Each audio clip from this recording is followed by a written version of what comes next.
আচ্ছা, তো আমরা আজকে দেখি কি করা যায়। লাস্ট ক্লাসে আপনাদের ওই এইচটিএমএল এর একটা পেজ বানানোর কথা ছিল আর কি, ওটা আমরা চেষ্টা করছিলাম ফুটার ছাড়া বাকি সবগুলো বানানোর। তো এটা দেখছিলেন আপনারা টুকটাক একটু নাকি? আচ্ছা ঠিক আছে, তো আমরা আজকে থেকে মেইনলি জাভাস্ক্রিপ্ট শুরু করব। তো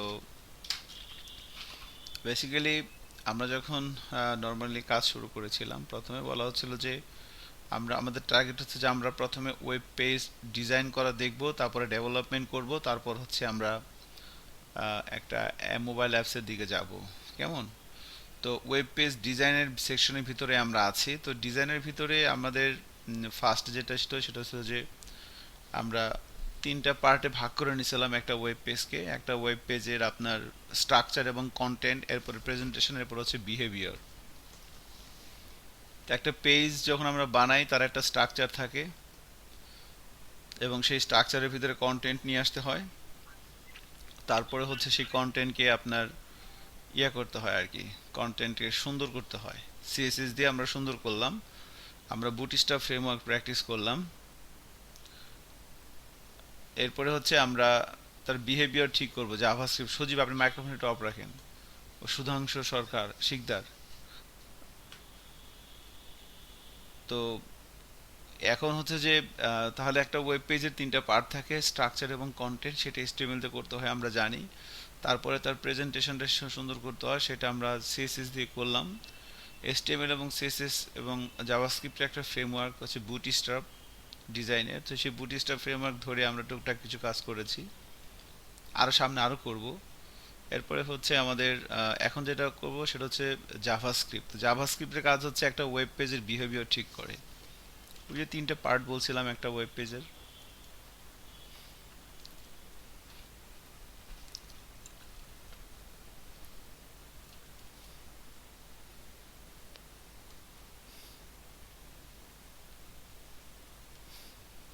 এই যে এখানে দেখেন, three part of A web page. তো স্ট্রাকচার এবং কন্টেন্ট, এটা আমার প্রেজেন্টেশনটা দেখলাম সিএসএস। এখন আমরা বিহেভিয়ার ঠিক করব জাভাস্ক্রিপ্ট দিয়ে। তো প্রথম কথা হচ্ছে বেসিক্যালি আসলে এখানে থিওরিটিক্যাল কথা যদি জাভাস্ক্রিপ্ট নিয়ে বলা হয় 2-3 ঘন্টা বললেও শেষ হবে না। টানা 4-5-6-7 একদিন বলা যাবে টানা আমার মনে হয়, তাও শেষ হবে না। অনেক কথা আছে জাভাস্ক্রিপ্ট নিয়ে। তো বেসিক যে কথাগুলো সেগুলো হচ্ছে যে একদম বেসিক, সেটা হচ্ছে যে জাভাস্ক্রিপ্ট এটা হচ্ছে মানে সুপার মোস্ট পপুলার একটা ল্যাঙ্গুয়েজ বর্তমানে। তো এই জাভাস্ক্রিপ্ট দিয়েই আসলে সামনের ভবিষ্যৎ, এটা ছাড়া আর কোনো কিছু নাই। ঠিক আছে, জাভাস্ক্রিপ্টের দুনিয়া সামনে, এবং বর্তমানে চলতেছে।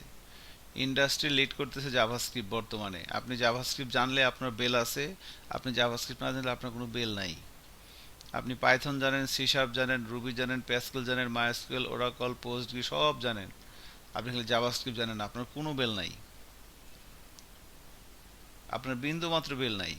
বেল, সরি, বিন্দু মাত্র বেল আছে, আপনার বেল 30,000 টাকা এর উপর নাই, 20,000 এর উপর নাই।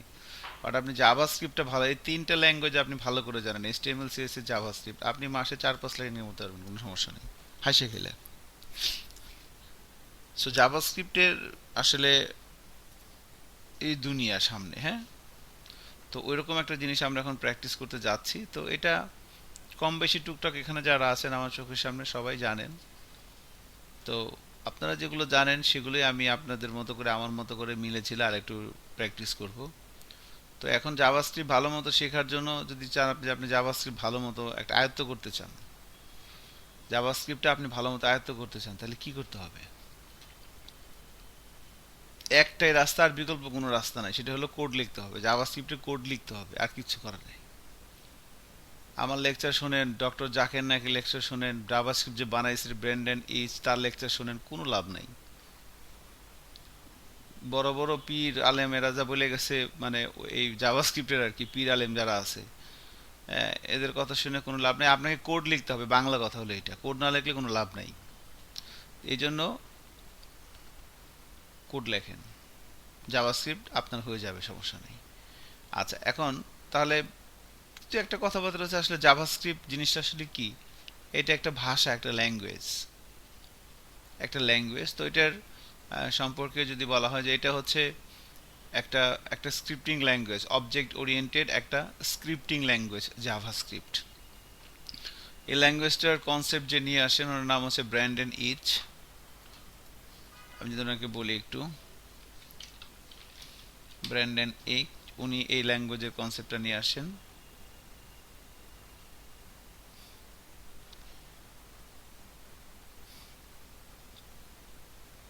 এই যে ভদ্রলোকটা, ঠিক আছে, ইমেজে যাই, বুঝতেই পারতেছেন অনেক রোগা সোগা, খায় না ঠিক মতো, অনেক দুর্বল শরীর তার। তো এই হচ্ছে ব্র্যান্ডন এইচ, একদম দুর্বল, দেখছেন কিচ্ছু খায় না, না খেয়ে না খেয়ে শুকিয়ে গেছে। তো this is the man who invented JavaScript. তো যাই হোক, আমরা কাজ করতে করতে আরো অনেক কিছু জাভাস্ক্রিপ্ট সম্পর্কে বলবো। ওকে, সো ব্যাপারটা হচ্ছে যে তাহলে এই ব্র্যান্ডন এইচ উনি জাভাস্ক্রিপ্টের কনসেপ্টটা নিয়ে আসেন। তো উনি বেসিক্যালি পেশা হচ্ছে একজন ওয়েব ডেভেলপার, আমাদের মতো। আমি আপনি যেরকম ওয়েব ডেভেলপার, উনি একজন ওয়েব ডেভেলপার। তো তৎকালীন সময়ে একটা পপুলার ব্রাউজার ছিল, পপুলার বলবো না, একটা ব্রাউজার কোম্পানি ছিল, সেটা মোটেও পপুলার না।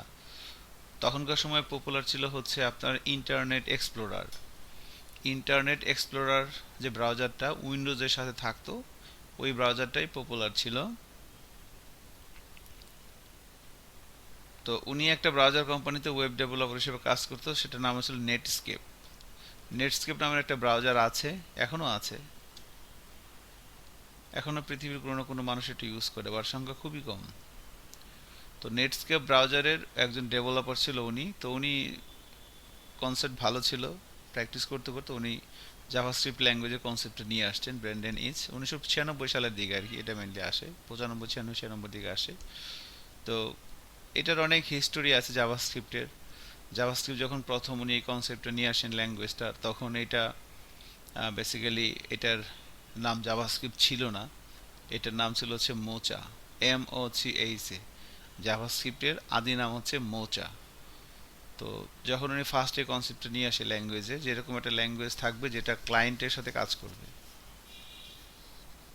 তো দেন জাভাস্ক্রিপ্ট আস্তে আস্তে শুরু করে, এরপরে এটাকে আবার মাইক্রোসফটের ভাল লাগে, মাইক্রোসফট এটাকে আবার নিয়ে যায় তাদের মতো করে, এটার নাম দেয় লাইভ স্ক্রিপ্ট। তো অনেক কিছু হয় আর কি, জাভাস্ক্রিপ্ট নিয়ে অনেক কাহিনী আছে, আস্তে ধীরে বলবো সবই। তো দেন হচ্ছে পরবর্তীতে তারা আবার বলে যে না ঠিক আছে, মানে জাভাস্ক্রিপ্ট জন্মের পর তখন ওই মাইক্রোসফট তার মতো করে নিয়ে যেতে চায়। তখন উনি বলে যে না এটা তো করা যাবে না। তখন উনি একটা অ্যাসোসিয়েশন তৈরি করে, অ্যাসোসিয়েশন জাভাস্ক্রিপ্টের দায়িত্ব নেয়। অ্যাসোসিয়েশনের নাম হচ্ছে ECMAScript, ECMA, European organisation for nuclear research, এরকম একটা অর্গানাইজেশন আছে ECMA। ওই প্রতিষ্ঠানের হাতের দায়িত্ব জাভাস্ক্রিপ্টের দেয়। জাভাস্ক্রিপ্ট একটা ল্যাঙ্গুয়েজ, এইটার রক্ষণাবেক্ষণ, ভার্সন কন্ট্রোল সব কিছু দায়িত্ব করছে ECMA এর উপরে। তো উনি আর একটা কোম্পানির মালিক, সেই কোম্পানির নাম হচ্ছে মোজিলা ফায়ারফক্স। আমরা যে ব্রাউজারটা ব্যবহার করি মোজিলা ফায়ারফক্স, এই কোম্পানির মালিক উনি। আচ্ছা, তো এই হচ্ছে ওনার সম্পর্কে দুই একটা ছোটোখাটো কথা বললাম। তো এখন উনি এ হচ্ছে ব্যাপার, পরবর্তীতে জাভাস্ক্রিপ্টের ভার্সনটা ওনার একমাইস্ক্রিপ্টের কাছে দেয়, তখন আর মাইক্রোসফট এটা নিতে পারে না। জাভাস্ক্রিপ্টের অনেকগুলো ভার্সন আছে, জাভাস্ক্রিপ্ট অ্যাকচুয়ালি ভার্সন মানে একমাইস্ক্রিপ্ট আর কি। তো ECMA 1, 3, এরপর 5 আসে, 1 2 3, এরপর 5, 4 আর নাই, 6 চলতেছে, শেষের দিকে 7 মনে চলতেছে এখন, মেবি 7 না 8 চলতেছে, আমি জানি না। তো এই হচ্ছে ব্যাপার। এখন জাভাস্ক্রিপ্ট ল্যাঙ্গুয়েজটা স্বতন্ত্রভাবে কাজ করতেছে ওই একমাইস্ক্রিপ্ট নামে আর কি। ইনফ্যাক্ট বাংলাদেশের বাইরে যে সমস্ত ডেভেলপাররা কাজ করে তারা অনেক সময় জাভাস্ক্রিপ্টে একমাইস্ক্রিপ্টও বলে, একমাইস্ক্রিপ্ট। আর এখনও মাইক্রোসফট তাদের মানে জায়গা থেকে সরে আসে নাই। মানে মাইক্রোসফট জাভাস্ক্রিপ্টের মালিকানা দাবি করে যে জাভাস্ক্রিপ্ট আমরা বানাইছি, আসলে মাইক্রোসফট জাভাস্ক্রিপ্ট বানায় নাই, জাভাস্ক্রিপ্ট বানাইছে এই ভদ্রলোক। তো এখনো মাইক্রোসফট তারা তাদের অবস্থানে আছে। তো মাইক্রোসফট জাভাস্ক্রিপ্ট তাদের মতো করে করছে এবং তার নাম দিয়েছে হচ্ছে টাইপ স্ক্রিপ্ট। টাইপ স্ক্রিপ্ট নামের একটা ব্যাপার আছে, সেই অ্যাকচুয়ালি ওটা জাভাস্ক্রিপ্টই, বাট ওইটা মাইক্রোসফটের মতো করে করা আর কি, সি শার্পের মতো করে করা। তো জাভাস্ক্রিপ্টের এই হচ্ছে মানে সংক্ষিপ্ত একটা স্টোরি বললাম। আমি এই সম্পর্কে আস্তে ধীরে আরো অনেক কিছু বলবো। যখন আমরা জাভাস্ক্রিপ্ট প্র্যাকটিস করব, জাভাস্ক্রিপ্টের প্র্যাকটিস টোটাল এই হচ্ছে যে কয় ধরনের হয় সেটা আমি বলবো। জাভাস্ক্রিপ্টের প্র্যাকটিস হয় হচ্ছে টোটাল আপনার এই কয় ধরনের আর কি। এই দেখেন এই কয় ধরনের, 1 2 3 4, এই 4 ধরনের প্র্যাকটিস জাভাস্ক্রিপ্টের হয়। আপনি যখন জাভাস্ক্রিপ্ট জানতেছেন, জাভাস্ক্রিপ্ট প্র্যাকটিস করতেছেন, প্রথমে আপনাকে যে জিনিসটা জানতে হবে সেটা হচ্ছে র জাভাস্ক্রিপ্ট জানতে হবে। র জাভাস্ক্রিপ্ট, তো র জাভাস্ক্রিপ্ট অনেকগুলো ভার্সন আছে। ইসিএমএ, ইসিএমএ 1 আছে, 2 আছে, 3 আছে, 5 আছে। তো আমরা ইসিএমএ 5 দেখবো আর কি। 6ও আছে, কিন্তু 6 আছে, এখন মানে 8 চলতেছে, আমি ঠিক বলতে পারবো না লেটেস্ট কথাবার্তাগুলা। তো আমরা যেটা প্র্যাকটিস করবো সেটা হচ্ছে 5, ইসিএমএ 5 স্ট্যান্ডার্ডে জাভাস্ক্রিপ্ট প্র্যাকটিস করব। ইসিএমএ 5 এটা হচ্ছে জাভাস্ক্রিপ্টের ভার্সন। আচ্ছা, এটা অ্যাকচুয়ালি স্টেবল একটা ভার্সন এখন পর্যন্ত জাভাস্ক্রিপ্টের। ওকে, তো বেসিক্যালি স্টেবল কিভাবে বললাম, কিসের উপর ভিত্তি করে স্টেবল বললাম? এইচটিএমএল যেমন একটা ল্যাঙ্গুয়েজ, এইচটিএমএল ল্যাঙ্গুয়েজটার যে মানে কম্পাইলার কে, কম্পাইলার মানে কি, যে ল্যাঙ্গুয়েজটার সিনটেক্স বুঝে, ল্যাঙ্গুয়েজটার ভাষা বুঝে, ভাষাটা যে বুঝে সেটা হচ্ছে কম্পাইলার। তাহলে এইচটিএমএল এর কম্পাইলার কে? ব্রাউজার। সকল ব্রাউজারে কিন্তু এইচটিএমএল এর কম্পাইলার, কারণ আপনি এইচটিএমএল এর যে কোডগুলো লিখতেছেন সেগুলো ব্রাউজারে রান করানো হচ্ছে, সো ব্রাউজার এইচটিএমএল এর ভাষাটা বুঝে। ইন এ সেন্স ব্রাউজার হচ্ছে এইচটিএমএল এর কম্পাইলার। এখন আপনি যখন সিএসএস করতেছেন, সিএসএস এর কম্পাইলারও কিন্তু in a sense browser. CSS এর ব্যাপারগুলো কিন্তু ব্রাউজারে আছে, কিন্তু সিএসএস কিন্তু সরাসরি কাজ করতে পারে না। আপনি ব্রাউজারে সরাসরি সিএসএস ফাইল রান করলে কোনো আউটপুট আসবে? সিএসএস ডিপেন্ড অন এইচটিএমএল, মানে সিএসএস আপনি এক্সপার্ট, এইচটিএমএল জানেন, আপনার বেল নাই।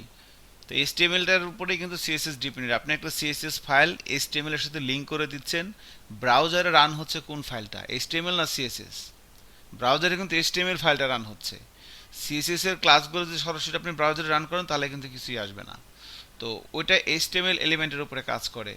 তাহলে ইন এ সেন্স, তাহলে এখন জাভাস্ক্রিপ্টের কথা যখন আমরা বলতেছি, জাভাস্ক্রিপ্টের একটা স্ট্যান্ডার্ড ভার্সন বললাম ইসিএমএ 5, এটা কিভাবে?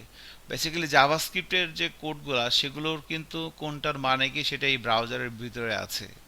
তো ব্রাউজারের ব্রেনের মধ্যে জাভাস্ক্রিপ্টের ইঞ্জিন সেট করে দেওয়া আছে। তো যে ইঞ্জিনটা সবচেয়ে মোস্ট স্ট্যাবল সেটা হচ্ছে ইসিএমএ 5, এটা সেট করে দেওয়া আছে। ইসিএমএ 6 থেকে জাভাস্ক্রিপ্টের ব্যাপারটা একটু চেঞ্জ হয়ে গেছে। জাভাস্ক্রিপ্টকে বলা হচ্ছে অবজেক্ট ওরিয়েন্টেড একটা স্ক্রিপ্টিং ল্যাঙ্গুয়েজ। এখন অবজেক্ট ওরিয়েন্টেড মানে কি? অবজেক্ট ওরিয়েন্টেড মানে হইতেছে সেখানে ক্লাস থাকবে, ক্লাসের ভিতরে প্রপার্টি থাকবে, মেথড থাকবে। আপনি যদি আমার এই কথাগুলোর সাথে ফ্যামিলিয়ার না হন কোনো সমস্যা নেই। ক্লাস কি, অবজেক্ট কি, প্রপার্টি কি, মেথড কি, এগুলো আমরা একদম ছেঁচে ফেলাবো যখন পিএইচপি প্র্যাকটিস করবো তখন। আপনি প্র্যাকটিস করতে করতে আপনার হাত অবশ হয়ে যাবে, কেমন করে দিব। ঠিক আছে? তো এই জন্য এগুলো নিয়ে আপনি টেনশন নিয়ে না যে হ্যাঁ কয় কি, ক্লাস কি, অবজেক্ট কি, প্রপার্টি কি, মেথড কি, এগুলো বাদ দেন, বলা লাগবে না, মানে মনে করা লাগবে না। আর যদি জানেন তাহলে তো আলহামদুলিল্লাহ, সুবহানাল্লাহ, খুবই ভালো। তো জাভাস্ক্রিপ্ট একমাইসি 5 স্ট্যান্ডার্ডে আমরা এখন কাজ করব, ইসিএমএ 5 স্ট্যান্ডার্ডে। তো এই যে ভার্সনটা, এটা বেসিক্যালি ব্রাউজারের ভিতরে স্টেবল, ম্যাক্সিমাম ব্রাউজারে এটা আছে। আর ইসিএমএ 6 যেটা, সেটা আবার জাভাস্ক্রিপ্টের ব্যাপারগুলো একটু অন্যরকম, সেখানে ক্লাস করতে হয়, মানে সিনট্যাক্সটা একটু আলাদা।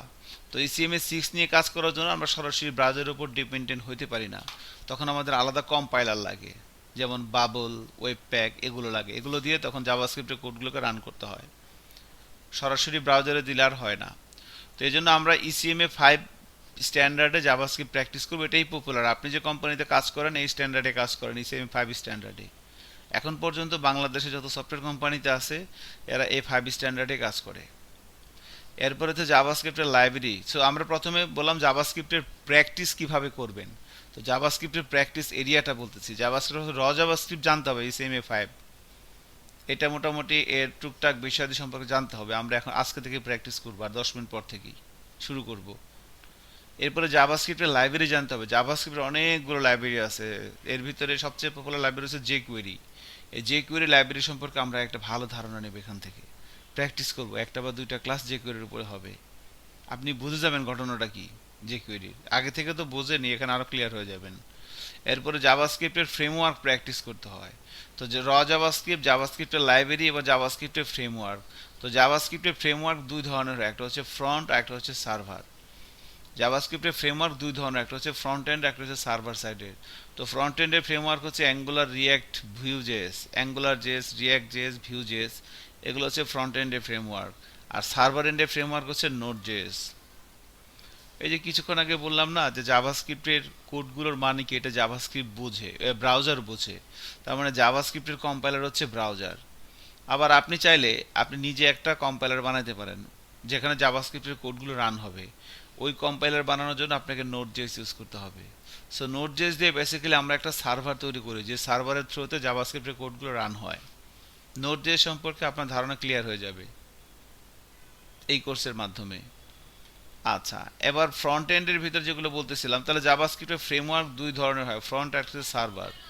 সো ফ্রন্টের এই ফ্রেমওয়ার্কগুলোকে আমরা প্র্যাকটিস করবো, অ্যাঙ্গুলার, রিঅ্যাক্ট এবং ভিউ। ঠিক আছে। এরপরে এই যে জাভাস্ক্রিপ্টের যে আর একটা প্রসেস জানতে হবে আর কি, সেটাকে বলা হচ্ছে অ্যাজাক্স। এটাও আমরা জানবো, জাভাস্ক্রিপ্টের একটা প্রসেস আমরা জানবো, সেটা হচ্ছে অ্যাজাক্স।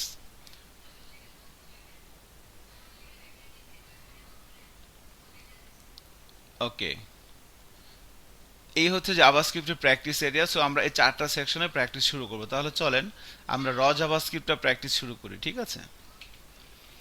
আচ্ছা, তো যখন আমরা জাভাস্ক্রিপ্টটা প্র্যাকটিস করব, খেয়াল করেন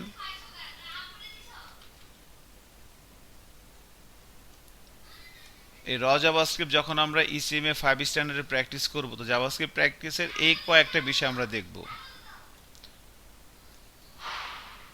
এই কয়েকটা বিষয় আমরা জাভাস্ক্রিপ্টে প্র্যাকটিস করব। তার ভিতর প্রথমটা হচ্ছে সিনট্যাক্স, তারপর হচ্ছে ভেরিয়েবল, তারপর অপারেটর, তারপরে স্টেটমেন্ট, তারপরে অ্যারে, তারপরে ফাংশন, তারপরে অবজেক্ট। এই কয়টা বিষয় আমরা দেখব, কেমন?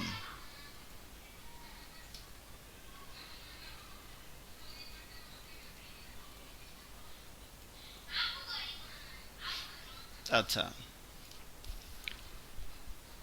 এখন দেখেন তো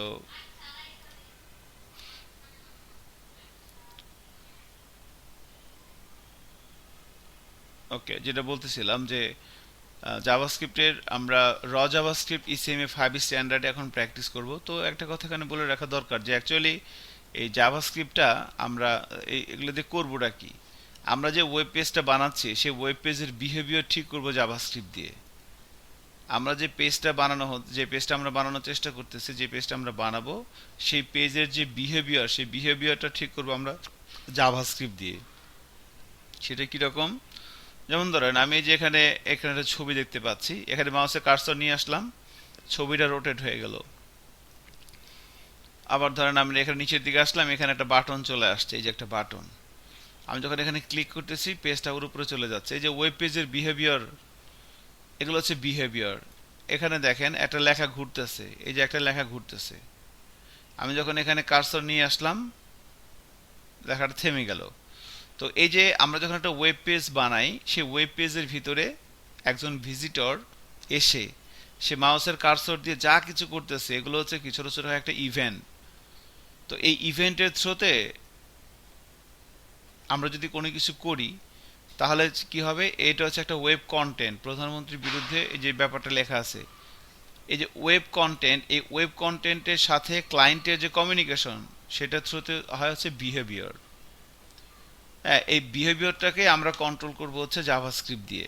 এই জাভাস্ক্রিপ্ট আসলে আমরা কি করব, একটা ওয়েব পেজের বিহেভিয়ারকে ঠিক করব। এখন ওয়েব পেজের বিহেভিয়ার মানে কি? ওয়েব পেজের বিহেভিয়ার মানে হচ্ছে ক্লায়েন্টের সাথে ওয়েব কন্টেন্টের যে কমিউনিকেশন। ক্লায়েন্ট মানে কে? আমি, এই যে আমি মাউসে কার্সর দিয়ে ঘোরাচ্ছি, আমি ক্লায়েন্ট। আর ওয়েব কন্টেন্ট কোনটা? এই যে টেক্সট, ইমেজ, অডিও, ভিডিও, এগুলো হচ্ছে ওয়েব কন্টেন্ট। এখন আমি যখন এই কন্টেন্টের এখানে, এটা ইমেজ, এটা একটা কন্টেন্ট, আমি যখন এখানে কার্সর নিয়ে আসতেছি, ইমেজটা চেঞ্জ হয়ে যাচ্ছে বা ইমেজটা অন্য অন্য শেপে হয়ে যাচ্ছে। এই যেগুলো হচ্ছে কি ওয়েব কন্টেন্টের সাথে ক্লায়েন্টের কমিউনিকেশন, এর বিহেভিয়ার ঠিক হয়ে যাচ্ছে। এই জিনিসটা এটা একটা ওয়েব কন্টেন্ট, এটা ঘুরতেছে। আমি যখন এই কার্সর নিয়ে আসতেছি, এটা থেমে গেল। এই যে ওয়েব কন্টেন্টের সাথে ক্লায়েন্টের communication, that is called behaviour. এই জিনিসটা আমরা করব হচ্ছে জাভাস্ক্রিপ্ট দিয়ে। তো একটা ওয়েব পেজের বিহেভিয়ার জাভাস্ক্রিপ্ট দিয়ে কন্ট্রোল করার জন্য আমাকে এই কয়েকটা জাভাস্ক্রিপ্টের বেসিক সিনট্যাক্স জানতে হবে, বেসিক জিনিস জানতে হবে জাভাস্ক্রিপ্টে। তার ভিতরে একটা হচ্ছে সিনট্যাক্স, এরপর হচ্ছে ভেরিয়েবল, এরপরে অপারেটর, এরপরে স্টেটমেন্ট, এরপরে অ্যারে, এরপরে ফাংশন, এরপর হচ্ছে অবজেক্ট। জাভাস্ক্রিপ্টের সিনট্যাক্স জিনিসটা কি সেটা আমরা এখন দেখব। সিনট্যাক্স মানে হইতেছে, সিনট্যাক্সের কথা প্রথম তখন হচ্ছে যে আপনি যে কোনো ল্যাঙ্গুয়েজের কথাই বলেন না কেন, পিএইচপি বলেন, পাইথন বলেন, জাভা বলেন, সি শার্প বলেন, রুবি বলেন, যে কোনো ল্যাঙ্গুয়েজের কথা বলেন, যখন সিনট্যাক্সের কথা আসে যে ল্যাঙ্গুয়েজটার সিনট্যাক্স কি, সিনট্যাক্স মানে প্রথম কথা হচ্ছে জাভাস্ক্রিপ্টের কোডগুলো আমরা যেখানে লিখবো সেই ফাইলের এক্সটেনশন কি হবে। এইচটিএমএল এর কোডগুলো তো আমরা কোথাও না কোথাও লিখছি, সেই ফাইলের এক্সটেনশন কি ছিল, ডট এইচটিএমএল বা ডট সিএসএস। এখন জাভাস্ক্রিপ্টের কোডগুলো আমরা কোথায় লিখবো, জাভাস্ক্রিপ্টের কোডগুলো আমরা ডট এইচটিএমএল অথবা ডট জেএস এই দুই ধরনের ফাইলের ভিতরে জাভাস্ক্রিপ্টের কোডগুলো আমরা লিখতে পারবো। যদি ডট এইচটিএমএল ফাইলে জাভাস্ক্রিপ্টের কোড লিখি তাহলে স্ক্রিপ্ট ট্যাগের ভিতরে লিখতে হবে, আর যদি ডট জেএস ফাইলের ভিতরে লিখি তাহলে জাভাস্ক্রিপ্টের কোডগুলো সেখানে আর স্ক্রিপ্ট ট্যাগ লাগবে না। ডট জেএস ফাইলটা হচ্ছে জাভাস্ক্রিপ্ট এক্সটেনশন। এ হচ্ছে সিনট্যাক্স। আরও বিষয় আমরা সিনট্যাক্সের ভিতরে আরও কিছু বিষয় দেখতে পারবো, যে অ্যাকচুয়ালি সিনট্যাক্সের ভিতরে কিভাবে আমরা কোনো কিছু আউটপুটে নিয়ে আসতে পারি। হ্যাঁ, সেক্ষেত্রে টুকটাক কিছু বিষয় আমাদের সামনে আসবে। তারপরে ভেরিয়েবল আমরা দেখব, যে জাভাস্ক্রিপ্টের ভিতরে ভেরিয়েবল কিভাবে ডিক্লেয়ার করে, ভেরিয়েবল জিনিসটা আসলে কি, এগুলো সবাই জানেন, তারপর আমরা আরেকবার বলে আসবো যে ভেরিয়েবল জিনিসটা আসলে কি। এরপরে অপারেটর জিনিসটা কি, সেটা জাভাস্ক্রিপ্টে কিভাবে কাজ করে। এরপরে হচ্ছে স্টেটমেন্ট জিনিসটা কি, সেটা জাভাস্ক্রিপ্টে কিভাবে কাজ করে। অ্যারে জিনিসটা কি, এরপরে ফাংশন জিনিসটা কি, এরপরে অবজেক্ট জিনিসটা কি। প্রত্যেকটা জিনিস আমরা আলাদা আলাদা করে প্র্যাকটিস করবো এখন। তাহলে চলেন আমরা সবাই যেটা করি, আমরা একটা এইচটিএমএল ফাইল নেই এবং সেখানে এইচটিএমএল এর ডিফল্ট যে স্ট্রাকচার সেটা তৈরি করি। একটা এইচটিএমএল ফাইল নিই সবাই আমরা, হ্যাঁ, এবং তার আউটপুট ব্রাউজারে নিয়ে আসেন।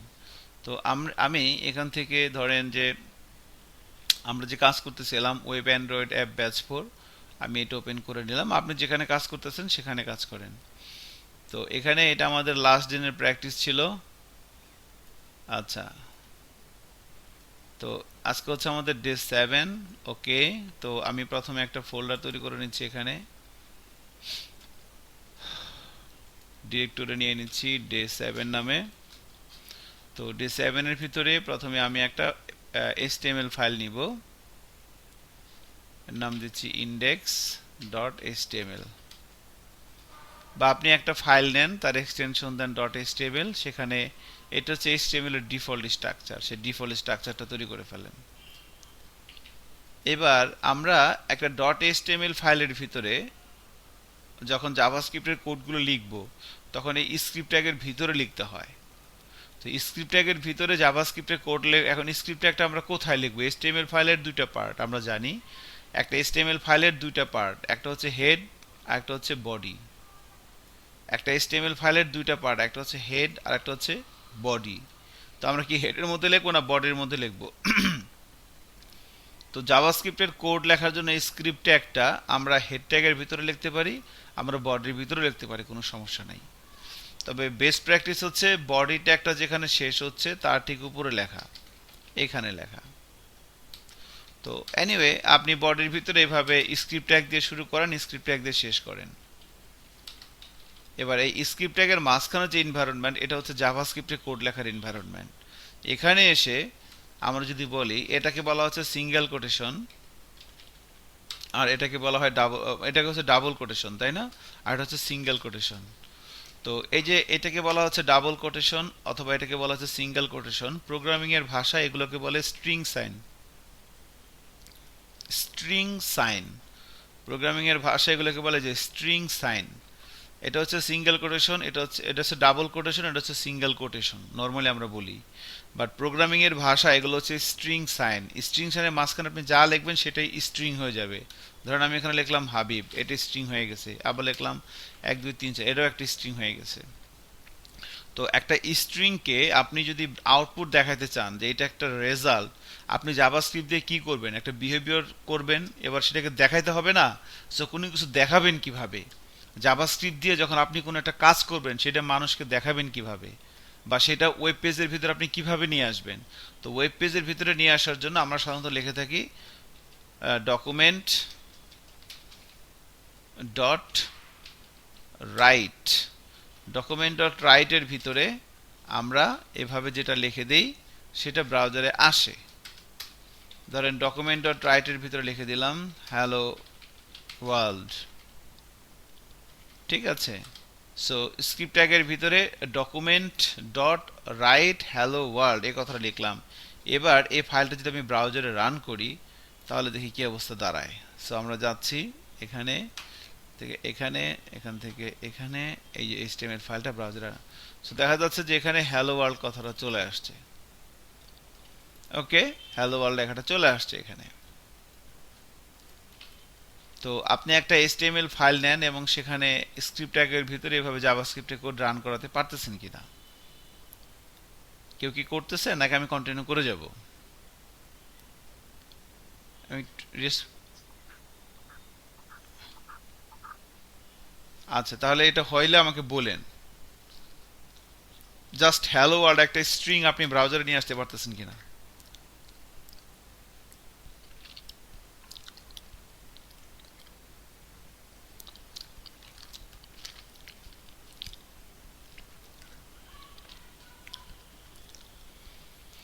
এরপর আমি বলতেছি ডকুমেন্ট জিনিসটা কি, রাইট জিনিসটা কি।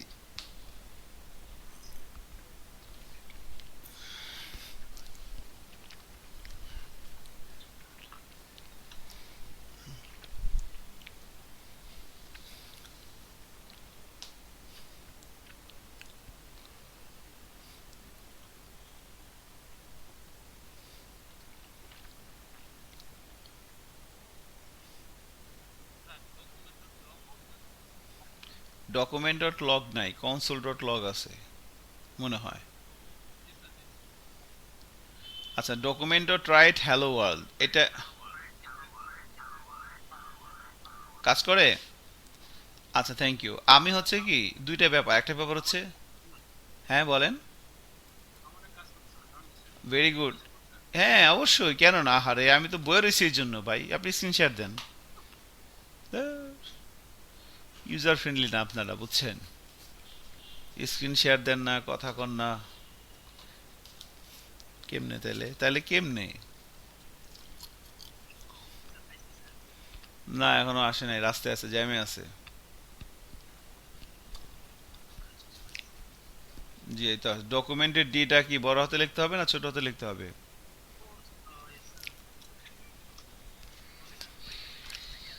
সেভ করবেন না নাকি? ব্রাউজারে যান, আমরা একটু দেখি। এই চলে আসছে। আপনি আপনি আগে বন্ধ করে, আহা, ভিজুয়াল স্টুডিও কোডে যান। ওখানে যে যে আচ্ছা থাক, বাদ দেন। আপনি আমার স্ক্রিন স্ক্রিন শেয়ার দেন আবার। আপনাকে ছোট্ট একটা জিনিস দেখি করা যায় কিনা। আপনি যে ফাইলে যান, উপরে বাম দিকে ফাইল,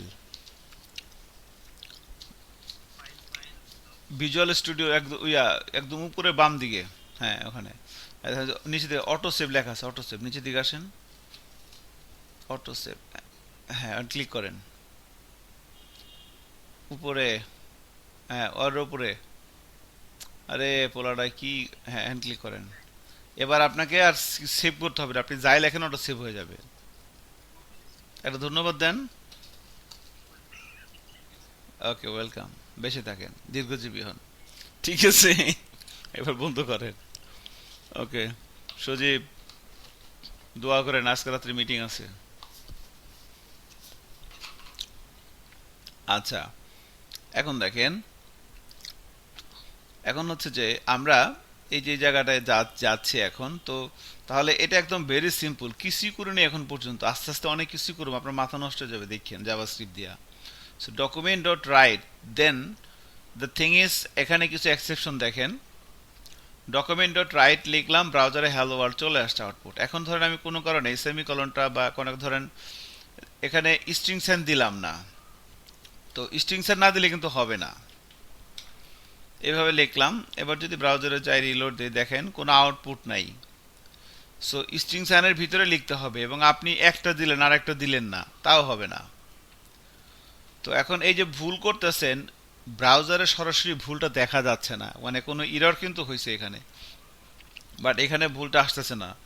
তো জাভাস্ক্রিপ্টের কোড যখন আপনি ব্রাউজারে দেখতেছেন তখন সরাসরি এখানে এররটা আসে না, যখন আপনি একটা সিঙ্গেল এইচটিএমএল ফাইলের উপরে কাজ করতেছেন। কিন্তু ভবিষ্যতে দেখবো আমরা আসতেছে, কারণ ভবিষ্যতে জাভাস্ক্রিপ্টের ব্যাপারগুলো অন্যরকম থাকবে। আপনারা তো বস জিনিস প্র্যাকটিস করবেন, সত্যি কথা বলতেছি। হ্যাঁ, আপনাকে আমি যখন জাভাস্ক্রিপ্টের ভিউজেসে নিয়ে যাব তখন কিন্তু আপনার ভাল লাগবে। দেখেন, document dot right hello world এভাবে লিখলাম, একটা স্ট্রিংস দিনে ভুল হয়েছে, আউটপুট কিছু আসতেছে না।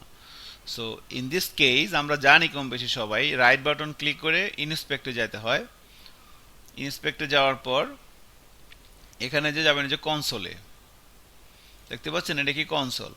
কনসোলে আসলে দেখবেন আপনি এখানে এররটা দেখা যাচ্ছে যে আনকট error statement missing, line number কত 12, এই দেখেন দেখাইতেছে ইন্ডেক্স ডট এসটিএমএল ফাইল। তো যখন আপনি জাভাস্ক্রিপ্ট দিয়ে কোনোটা কাজ করতেছেন, আউটপুট যা আসার কথা আসতেছে না, তখন রাইট বাটন ক্লিক করে ইনস্পেক্টে যাবেন, দেন কনসোলে যাবেন, দেখবেন এখানে কিছু কনসোলে কোনো এরর আসে কিনা, এখানে এররটা শো করে ওরা। সেখানে দেখা যাচ্ছে যে আনকট syntax error missing after argument লিস্টে, যেখানে এখানে একটু গুতাগুতি করে তখন বুঝে যাবেন যে না এখানে এটা ভুলে গেছে। এবার যদি ব্রাউজারে যাই, রিলোড দেই, আমার হ্যালো ওয়ার্ল্ড আসছে, কনসোলে কোনো এরর নাই। তো এখন প্রথম কথা হচ্ছে এই জিনিসটা আসলে কি, ডকুমেন্ট ডট রাইট জিনিসটা আসলে কি। প্রথম কথা হচ্ছে ডকুমেন্ট ডট, এটা হচ্ছে একটা ডকুমেন্ট, এটা হচ্ছে একটা ক্লাসের নাম। ডকুমেন্ট এটা একটা ক্লাসের নাম। জাভাস্ক্রিপ্ট যে ল্যাঙ্গুয়েজটা, একটা ল্যাঙ্গুয়েজের ভিতরে অনেকগুলো ক্লাস থাকে। আপনি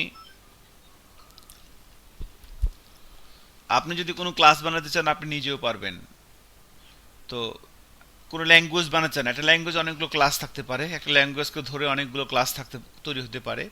তো ডকুমেন্ট হচ্ছে একটা ক্লাসের নাম, রাইট হচ্ছে একটা ফাংশন।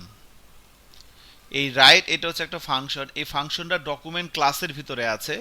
আর ডট এটা হচ্ছে object sign. Object oriented programming এর একটা রুলস হচ্ছে প্রত্যেকটা কাজই কোনো না কোনো ফাংশন দিয়ে হবে।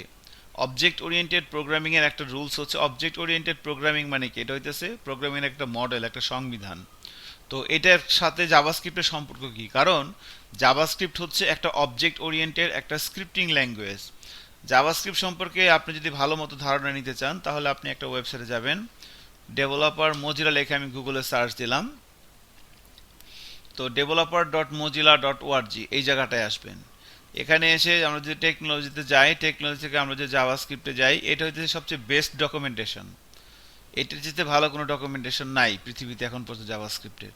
বাট এটা পড়ে বোঝাটা অনেক ডিফিকাল্ট আর কি, আপনি আস্তে আস্তে পারবেন, সমস্যা নাই। So developer dot Mozilla dot ORG, সেখান থেকে টেকনোলজিতে ক্লিক করে জাভাস্ক্রিপ্টে আসলাম। এবার এখান থেকে আপনি যদি কমপ্লিট বিগিনারে যান, জাভাস্ক্রিপ্ট বেসিকে যান, এখানে দেখতে পারবেন হোয়াট ইজ জাভাস্ক্রিপ্ট। তো এখান থেকে আপনি জাভাস্ক্রিপ্ট সম্পর্কে জানবেন, জাভাস্ক্রিপ্ট জিনিসটা আসলে কি।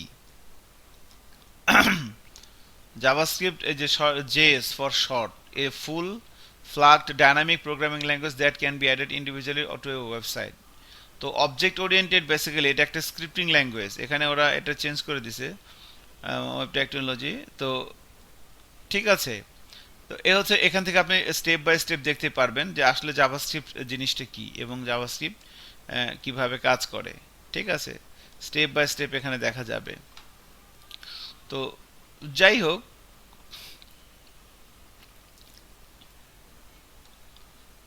আচ্ছা, তো যেটা বলতে নিছিলাম যে এখান থেকে আপনি এই টেকনোলজিতে এসে জাভাস্ক্রিপ্টে ক্লিক করার পর এখান থেকে আপনি কমপ্লিট বিগিনারে এখান থেকে আপনি আস্তে আস্তে জানতে পারবেন যে আসলে জাভাস্ক্রিপ্ট জিনিসটা কি বা এটা কিভাবে কাজ করে। ওকে, আচ্ছা, এখন জাভাস্ক্রিপ্ট হচ্ছে একটা অবজেক্ট ওরিয়েন্টেড একটা স্ক্রিপ্টিং ল্যাঙ্গুয়েজ। তো এই জন্য আমরা অবজেক্ট ওরিয়েন্টেড প্রোগ্রামিং এর ব্যাপারটা এখানে বললাম। জাভাস্ক্রিপ্ট একটা অবজেক্ট ওরিয়েন্টেড একটা স্ক্রিপ্টিং ল্যাঙ্গুয়েজ। তো অ্যাকর্ডিং টু অবজেক্ট ওরিয়েন্টেড প্রত্যেকটা কাজ কোনো না কোনো ফাংশন দিয়ে করতে হবে, ফাংশন থাকবে কোনো না কোনো একটা ক্লাসের ভিতরে, সেই ক্লাসের অবজেক্ট ধরে ফাংশনকে কল করতে হবে, এটা হচ্ছে নিয়ম। According to object oriented programming, JavaScript হচ্ছে একটা object oriented scripting language. According to object oriented প্রত্যেকটা কাজ করবে কোনো না কোনো একটা ফাংশন, ফাংশন থাকবে কোনো না কোনো একটা ক্লাসের ভিতরে এবং সেই ক্লাসের অবজেক্ট ধরে ফাংশনটাকে ইউজ করতে হবে। সো রাইট এটা হচ্ছে একটা ফাংশন। রাইট এটা হচ্ছে একটা ফাংশন, এই ফাংশনটা আছে হচ্ছে একটা ক্লাসের ভিতরে, সেই ক্লাসের নাম হচ্ছে ডকুমেন্ট। এই ডকুমেন্ট ক্লাসের ভিতরে এই রাইট ফাংশনটা আছে। এবার এখানে এটা ডট দিয়ে কল করতে হবে। এই ডট মানে হইতেছে অবজেক্ট, ডটটা হচ্ছে জাভাস্ক্রিপ্টের অবজেক্ট সাইন, আর এই পুরাটা মিলে এতটুকু অংশ হচ্ছে ডকুমেন্ট ডট, এটা হইতেছে এই ডকুমেন্ট ক্লাসের একটা অবজেক্ট। তো এই ফাংশনটার কাজ কি, ব্রাউজারে কোনো কিছু প্রিন্ট করা। আপনি যদি ব্রাউজারে কোনো কিছু প্রিন্ট করতে চান তাহলে ডকুমেন্ট ডট রাইট এর ভিতরে হ্যালো ওয়ার্ল্ড লিখে দিতে পারেন। এটা ছাড়াও আরও একটা প্রসেস আছে, সেটা হচ্ছে যে আপনি যদি লেখেন console dot log, console dot লগের ভিতরে যদি আমরা লিখে দিই হ্যালো ওয়ার্ল্ড, তো এটা মেন্টরি না যে মানে সিঙ্গেল ডাবল কোটেশন দিলেও সমস্যা নেই। সো কনসোল ডট লগের ভিতরে যেমন হ্যালো ওয়ার্ল্ড ফ্রম কনসোল বলে দিলাম, তো এটার কনসোল ডট লগে দিলে সেটা প্রিন্ট হবে কোথায়, আমি যদি এবার ব্রাউজারে যাই রিলোড দেই, এটা কিন্তু যে কনসোলে আসবে, ব্রাউজারে বডিতে আসবে না। যদি রিলোড দেই এখানে হ্যালো ওয়ার্ল্ড আসছে, আর এখানে একটা লেখা আসছে হ্যালো ওয়ার্ল্ড ফ্রম কনসোল। তো আপনি যদি কনসোল ডট লগে এভাবে কিছু লিখে দেন সেটা এখানে আসে। তো আমরা কনসোলে ও প্রিন্ট করি অনেক সময় বিভিন্ন কাজের সুবিধার জন্য, এটা আপনারাও করবেন আর কয়েকদিন পর থেকে বলবেন যে আচ্ছা কনসোলে পাঠায় দেখি কি যায়, কনসোলে পাঠাই দেখি কি যায়, এরকম একটা শব্দ বারবার আসবে আমাদের। সো ডকুমেন্ট ডট রাইট দিলে সেটা ব্রাউজারে বডিতে প্রিন্ট হচ্ছে, আর কনসোল ডট লগ দিলে সেটা ব্রাউজারে কনসোলে প্রিন্ট হচ্ছে। আচ্ছা, এরপরে আরও আছে, যেমন ধরেন আপনি লেখেন উইন্ডো ডট অ্যালার্ট, এটা একটা ফাংশন, এর ভিতরে যে আমি লিখে দিই হ্যালো ওয়ার্ল্ড ফ্রম অ্যালার্ট, তো এটা যখন আমি উইন্ডো ডট অ্যালার্ট যখন আমি এটা লিখে দিলাম, তার মানে হইতেছে এবার ব্রাউজারে যে রিলোড দিলেই দেখেন এভাবে দেখাচ্ছে। ঠিক আছে, সো এটার কারণ এটাই যে যখন আপনি উইন্ডো ডট অ্যালার্ট লিখতেছেন তখন রিলোড দেওয়ার সাথে সাথে এভাবে অ্যালার্ট দিবে।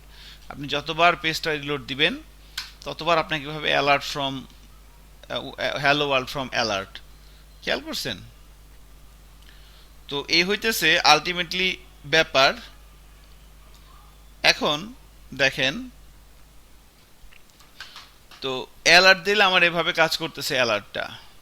এখন এখানে যে সমস্ত জাভাস্ক্রিপ্টের যে সমস্ত ফাংশন উইন্ডো ক্লাস থেকে আসছে, জাভাস্ক্রিপ্টের যে সমস্ত ফাংশন উইন্ডো ক্লাস থেকে আসছে, এই যেমন রাইট ফাংশনটা আসছে ডকুমেন্ট ক্লাস থেকে, বাট অ্যালার্ট ফাংশনটা আসছে উইন্ডো ক্লাস থেকে। যে সমস্ত ফাংশন উইন্ডো ক্লাস থেকে আসছে সেক্ষেত্রে উইন্ডো অবজেক্টটা না দিলেও হয়। তো উইন্ডো অবজেক্টটা ম্যান্ডেটরি না, এটা যদি না দেন তাও কোনো সমস্যা নাই। সো উইন্ডো ডট অ্যালার্ট আর শুধু অ্যালার্ট একই, সো শুধু অ্যালার্ট দিলাম, আউটপুট সেম। ওকে, সো এই বেসিক্যালি এই তিনটে জিনিসই ম্যাক্সিমাম ইউজ হয় আমরা কোনো কিছু ব্রাউজারে মানে আউটপুট দেখার জন্য। আপনি জাভাস্ক্রিপ্ট দিয়ে কোনো একটা কাজ করছেন, এবার আমি রেজাল্টটা দেখব কিভাবে, রেজাল্টটা দেখার জন্য ডকুমেন্ট ডট রাইট অথবা কনসোল ডট লগ অথবা অ্যালার্ট এগুলো ইউজ করা হয়। আমি কিন্তু সিনটেক্স বলতেছি জাভাস্ক্রিপ্টের, ঠিক আছে, এখানে আছি। এখন দেখেন, তো এবার আমরা যেটা দেখব যে জাভাস্ক্রিপ্টের ভিতরে এইচটিএমএল আমি অ্যালার্ট এবং কনসোলটা বন্ধ করে রাখলাম আপাতত। ওকে, এবার কিছু নাই। আচ্ছা, এখন আমাদের কাজ হচ্ছে আমাদের সিনট্যাক্সের সেকেন্ড ব্যাপার হতেছে যে জাভাস্ক্রিপ্টের এই কোডগুলো ধরেন আপনি স্ক্রিপ্ট ট্যাগের ভিতরে লিখলেন না, স্ক্রিপ্ট ট্যাগে নর্মালি লিখলেন, দূরে লিখলেই হবে। এবার যদি ব্রাউজারে যাই দেখেন এখন কিন্তু আমরা যে সমস্ত কোড লিখছি সেই কোডগুলোই রান হয়ে গেছে। সো অবশ্যই জাভাস্ক্রিপ্টের কোড স্ক্রিপ্ট ট্যাগের ভিতরে লিখতে হবে। জাভাস্ক্রিপ্টের কোড যদি আপনি এখানে না লিখে হেডের মধ্যে লেখেন তাও কোনো সমস্যা নাই, দেখেন আউটপুট চলে আসছে আলহামদুলিল্লাহ। বাট হেড ট্যাগের ভিতরে না লেখাটাই ভালো, বডি যেখানে ক্লোজ হচ্ছে তার উপরে লেখাটা ভালো। আচ্ছা, এখন জাভাস্ক্রিপ্টের ভিতরে আপনি এইচটিএমএল কিভাবে লিখবেন, জাভাস্ক্রিপ্টের ভিতরে আপনি এইচটিএমএল কিভাবে লিখবেন? তো ধরেন আমি যদি এখানে এইভাবে লিখি h1 sorry hello world from h1 tag, তো তাহলে এখন এই আমি চাচ্ছি যে জাভাস্ক্রিপ্টের ভিতরে আমি এইচটিএমএল লিখবো আর কি, এভাবে এইচটিএমএল লিখবো। এখন আমি এটা আউটপুট দেখবো কিভাবে, আমি যদি ব্রাউজারে যাই রিলোড দিয়ে দেখাই এরর চলে আসছে এবং কনসোলে বলতেছে আনএক্সপেক্টেড টোকেন, এইটা মানে এটাকে চিনতে পারতেছে না, এই যে এটা লেস দেন সাইন, এটাকে চিনতে পারতেছে না 16 নম্বর লাইনে, এই যে 16 নম্বর লাইনে। তার মানে জাভাস্ক্রিপ্টের ভিতরে সরাসরিভাবে এইচটিএমএল লেখা যাবে না, জাভাস্ক্রিপ্টের ভিতরে এইচটিএমএল লিখতে হলে স্ট্রিং সানের ভিতরে লিখতে হবে। এখন স্ট্রিংসানের ভিতরে লিখে আমি এটা করবোটা কি, আমি আউটপুট দেখবো, তাহলে এটা এখানে লিখতে হবে document dot right. So document dot right এর ভিতরে আমি আবার এই জিনিসটা ঢুকাই দিলাম এইভাবে, এই এইচটিএমএল এর কোড দিয়ে আমি এটাকে দিয়ে দিলাম। এবার যদি ব্রাউজারে যাই এবং রিলোড দিই, এখন দেখেন hello world from HTML tag. So এই যে এই ব্যাপারটা কিন্তু জাভাস্ক্রিপ্টের ভিতর থেকে আসছে, এইচ1 ট্যাগটা এভাবে এভাবে আপনি যে কোনো ট্যাগ ইউজ করতে পারবেন এইচটিএমএল এর স্ট্রিংসানের ভিতরে। ঠিক আছে, সো দিস ইজ জাভাস্ক্রিপ্টের একদম ভেরি ভেরি বেসিক সিনট্যাক্স। জাভাস্ক্রিপ্টের কোড আমরা স্ক্রিপ্ট ট্যাগের ভিতরে লিখব, এবং কোনো কিছু আউটপুট মানে জাভাস্ক্রিপ্ট দিয়ে আমরা যে কাজটা করব তার রেজাল্টটা যদি আমি ব্রাউজারে নিয়ে আসতে চাই, তাহলে আমার কি করতে হবে? রেজাল্টটা দেখতে চাইলে document dot right, console dot log, alert এবং এইচটিএমএল ট্যাগ সহকারে নিয়ে আসতে চাইলে এভাবে লিখতে হয়। ঠিক আছে, একটু দেখবেন নাকি প্র্যাকটিস করে, নাকি আমি আগে যাব, মানে দেখছেন দেখা হয়ে গেছে আপনাদের এর মধ্যে? ওকে, মাইক্রোফোন বন্ধ করে 2-1 মিনিট যা প্র্যাকটিস করা করে বলেন, আমি কিন্তু এখানে বসে আছি আপনার রেসপন্সের জন্য।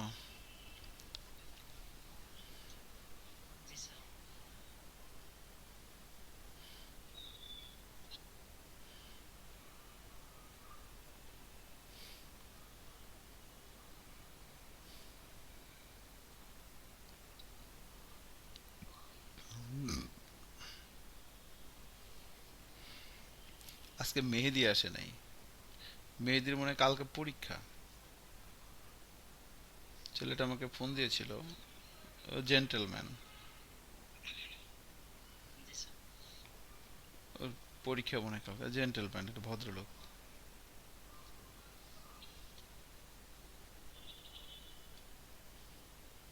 পরীক্ষা দিয়ে আর কি হবে জীবনে, খামোখা। এই যে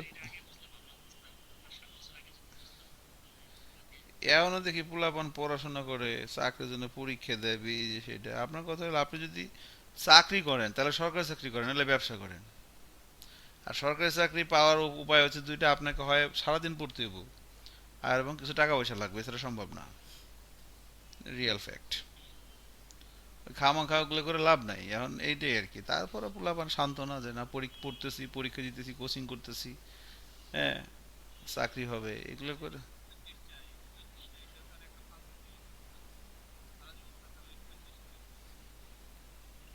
হ্যাঁ 35।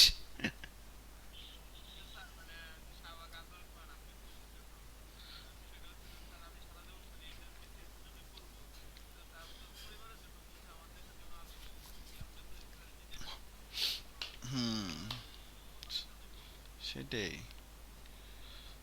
আপনারা এখানে যে 11 জন আছেন, আপনারা আল্লাহর রাস্তায় চাকরি চিন্তা বাদ দেন। মানে আপনারা কি করবেন, আপনারা এখন যে কাজ করতেছেন করেন, এই জিনিসটা ভালো করে প্র্যাকটিস করেন। এই জিনিসটা প্র্যাকটিস হয়ে গেলে আপনার হাতে কাজ আসবে, আপনি কাজ করবেন, খাইবেন আর ঘুমাইবেন, শেষ। এরপরে যারা ভালো লাগবে তারা উঠে নিয়ে বিয়ে করে ফেলবেন, শেষ। আর কি, মামলা ডিসমিস, আসামি খালাস। ঠিক আছে, ওকে, সাহস দিয়ে দিলাম, যান। ওকে, এখন দেখেন। সো চাকরি মেন্টালিটি বাদ দিতে হবে, কাজ করতে হবে, চাকরি করা যাবে না, হ্যাঁ কাজ করতে হবে। দেখেন, তো তাহলে আমরা এই জাভাস্ক্রিপ্টের ভিতরে এভাবে লিখলাম। এখন আমাদের নেক্সট জাভাস্ক্রিপ্টের যে সিনট্যাক্সটা প্র্যাকটিস করবো সেটা হচ্ছে ভেরিয়েবল। সো ভেরিয়েবল জিনিসটা আসলে কি এবং ভেরিয়েবল কিভাবে লিখতে হয় একটু খেয়াল করে দেখেন। তো যখন আমরা জাভাস্ক্রিপ্টে আছি, অ্যাকচুয়ালি ভেরিয়েবল জিনিসটা আসলে কি? ভেরিয়েবল হচ্ছে একটা সিনট্যাক্স।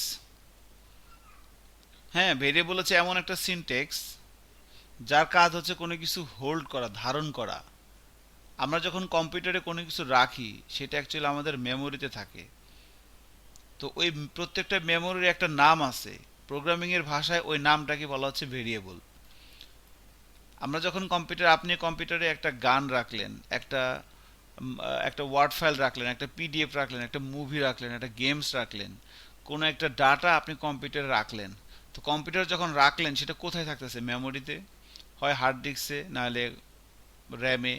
যদি রানিং অবস্থায় থাকলে তো সেটা র্যামে থাকে। তো যে মেমোরির যে জায়গাটায় আপনি প্রোগ্রামটা আছে, ওই জায়গাটার যে নাম, সেই নামটা হইতেছে ভেরিয়েবল। এজন্য বলে যে ভেরিয়েবল হইতেছে মেমোরি লোকেশনের নাম। বাট একদম বাংলা কথা বলতে, যে আপনি যখন ওয়েবসাইট বানাবেন, আপনার কাজ কি? আপনার কাজ হচ্ছে একটা ওয়েব পেজের বিহেভিয়ারকে ঠিক করা। ওয়েব পেজের বিহেভিয়ার ঠিক করা মানে কি? ওয়েব পেজের ভিতরে যে কন্টেন্টগুলো থাকবে, সেই কন্টেন্টগুলো যখন একজন ভিজিটর ওয়েবসাইটে আসবে, ভিজিটরের সাথে সেই কন্টেন্টগুলোর একটা একটা কমিউনিকেশন ঘটায় দেওয়া, এটাই হলো বিহেভিয়ার। এখন একটা ওয়েব কন্টেন্টের সাথে যখন ভিজিটরের কমিউনিকেশন করাই দিবেন, তখন আপনাকে সেই ওয়েব কন্টেন্টটাকে আগে ধরতে হবে। ধরে আপনি রাখবেন কোথায়? ভেরিয়েবলের মধ্যে। একটা ইমেজ আছে, একটা হেডিং আছে, একটা প্যারাগ্রাফ আছে, একটা ইনপুট এলিমেন্ট আছে, একটা অ্যাঙ্কর ট্যাগ আছে। এগুলাকে আপনি যখন ভিজিটর আসবে, আপনি যখন সেখানে যাবে কিছু একটা করবেন, তাহলে আপনাকে ওই হেডিংটাকে, ওই প্যারাগ্রাফটাকে, ওই ইমেজটাকে, ওই অ্যাঙ্কর ট্যাগটাকে, ওই জিনিসটাকে আগে ধরতে হবে। ধরে আপনি কোথায় রাখবেন? একটা ভেরিয়েবলের ভিতরে আগে রাখবেন, এরপর আপনি কাজ করবেন, সেটাকে কি করতে চান করবেন, সমস্যা নেই। তো ভেরিয়েবল মানে আপনি কোনো কিছু রাখবেন এর ভিতরে। ওকে, ফাইন, বুঝতে পারছি, অনেক ভালো জিনিস। এখন ভেরিয়েবল তাহলে কেমনে কি? সো ভেরিয়েবল আমাকে জানতে হবে কি? আমাকে জানতে হবে ভেরিয়েবল কিভাবে লিখতে হয়। আপনি যখন জাভাস্ক্রিপ্টে আসেন, ভেরিয়েবল লিখতে হয় কিভাবে? সো ভেরিয়েবল লেখার জন্য জাভাস্ক্রিপ্টে তিনটা মেজর রুলস এবং তিনটা স্ট্যান্ডার্ড রুলস আছে। ঠিক আছে, থ্রি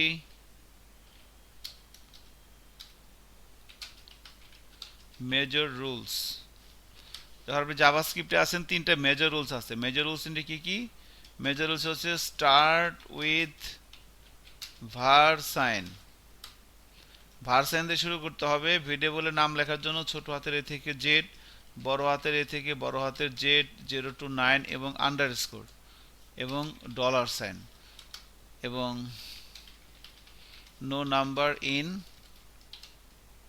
ফার্স্ট। এ হইতেছে আমার তিনটা মেজর রুলস। আর তিনটা স্ট্যান্ডার্ড রুলস আছে।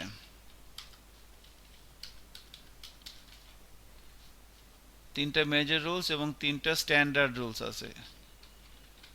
সো মেজর রুলসগুলো যদি আপনি ভায়োলেট করেন, তাহলে সেটা ভেরিয়েবল হবে না। আর স্ট্যান্ডার্ড রুলসগুলো যদি আপনি ভায়োলেট করেন, তাহলে আপনি হবেন ঘাওড়া মজিদ। মানে আপনার কাজ করবে, সমস্যা নাই, কিন্তু সেটা আদর্শ প্র্যাকটিস হবে না।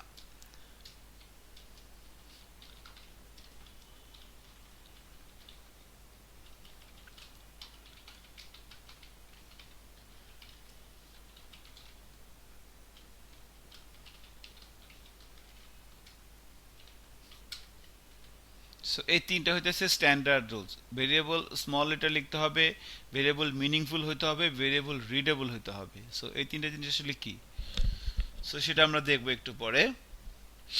তো প্রথম কথা হচ্ছে যে, তাহলে আমরা যদি এখানে আসি যে আহ, তিনটা মেজর রুলস গুলো কি কি? স্টার্ট উইথ ভার সাইন।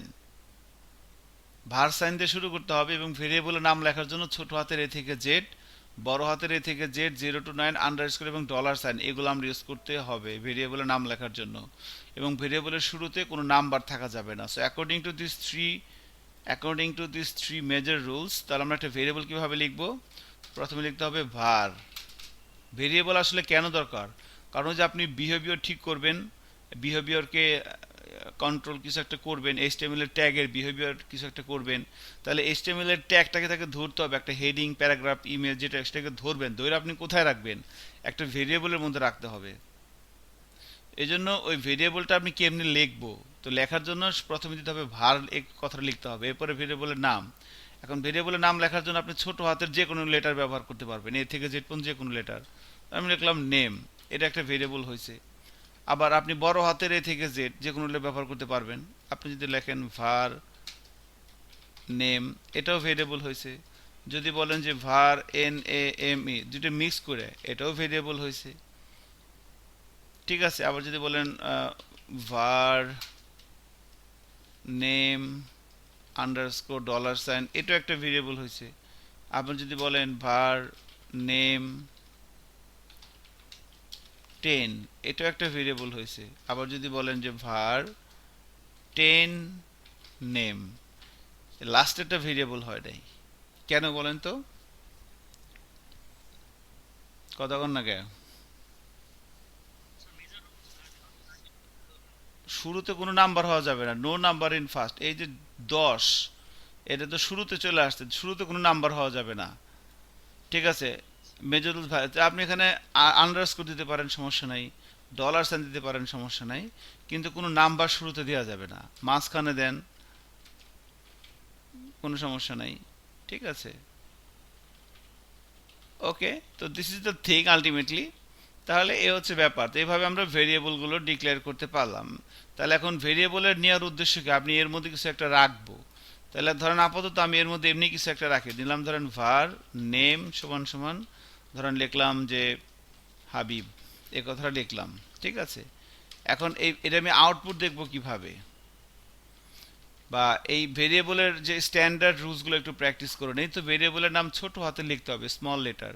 তাহলে যে নেম আমি এভাবে লিখলেও এটা একটা ভেরিয়েবল হবে, বাট ইনস্টেড অফ দিস এটা ঠিক আছে, তাই না? ছোট হাতেরটা কি ঠিক আছে, স্মল লেটার ঠিক আছে। এবার মিনিংফুল মানে কি? মিনিংফুল মানে তো ধরেন আমি লিখলাম নেম 100, কোনো সমস্যা আছে? এটা ভেরিয়েবল হয় নাই, হয়েছে, বাট জিনিসটা মিনিংফুল হয় নাই। 100টা কি, 100টা কি কারো নাম? এটা নাম্বার হতে পারে, এইজ হতে পারে, তাই না? But this is not name. যখন আপনি 100 লিখতেছেন, তাহলে আপনি এখানে নাম্বার লেখেন, বা প্রাইস লেখেন, বা কোয়ান্টিটি লেখেন। কোয়ান্টিটি কত? 100টা, তাই না? বাট নেম দিয়ে তো আর এটা 100 হইল না। So this is called meaningful. তো ভেরিয়েবলের নাম শুনে যেন বোঝা যায় এর মধ্যে কি আছে। তো যখন আপনি নেম লিখতেছেন, তখন আপনি রহিম, করিম, যদু, মধু কিছু একটা লেখেন। ধরেন আমি এখানে রহিম লিখলাম, নেম, ঠিক আছে, এটা ঠিক আছে। This is called meaningful. ভেরিয়েবলের নামের সাথে এর মধ্যে কি আছে সেটা মিল থাকে। এরপর রিডেবল মানে কি? রিডেবল মানে হলো, ধরেন আপনি এখানে লিখলেন var name, var first name সমান সমান লিখলেন রহিম, এভাবে লিখে দিলেন ফার্স্ট নেম। তাহলে এখন কি হবে দেখেন, এখন এখানে এটা রিডেবল হয় নাই। অ্যাকচুয়ালি এখানে কয়টা ওয়ার্ড আছে বলেন তো? দুইটা ওয়ার্ড আছে। ফার্স্ট একটা ওয়ার্ড, নেম আর একটা ওয়ার্ড, দুইটা ওয়ার্ড আছে। এখন এটা কিন্তু বোঝাইতেছে না এখানে আসলে কি লেখা। এই জন্য মাঝখানে কি আপনি তাহলে দুইটা ওয়ার্ডের মাঝখানে আপনি স্পেস দেওয়া যাবে না, হাইপেনও দেওয়া যাবে না, হয় আন্ডার স্কোর দিতে হবে, আর না হলে এই সেকেন্ড ওয়ার্ডের প্রথম অক্ষরটা বড় হাতে দিতে হবে। এই দুইটার যে কোনো একটা ফলো করতে হবে। ফার্স্ট আন্ডার স্কোর নেম, হয় এটা, অথবা ফার্স্ট নেম, এইটা, এই দুইটার যে কোনো একটা ফলো করতে হবে। কেমন? এখন আমরা কোনটা ফলো করব? আমরা ফলো করব এইটা। এইটা একটা স্ট্যান্ডার্ড, এটার নাম হচ্ছে ক্যামেল কেস। এইটা আর একটা স্ট্যান্ডার্ড, এইটা, হ্যাঁ এটা মুরব্বীরা ফলো করে। আর ফার্স্ট আন্ডারস্কোর নেম, এটা আর একটা স্ট্যান্ডার্ড, এটার নাম হচ্ছে ক্যামেল, এটার নাম হচ্ছে জেন্ট। এটাও মুরব্বীরা ফলো করে, বাট এটার সিস্টেম আবার আলাদা। তো আমরা অ্যাকচুয়ালি যেটা করব, আমরা যে মুরব্বীর হাত ধরে আগাইতেছি সেই মুরব্বী অ্যাকচুয়ালি এভাবে লেখা পছন্দ করে।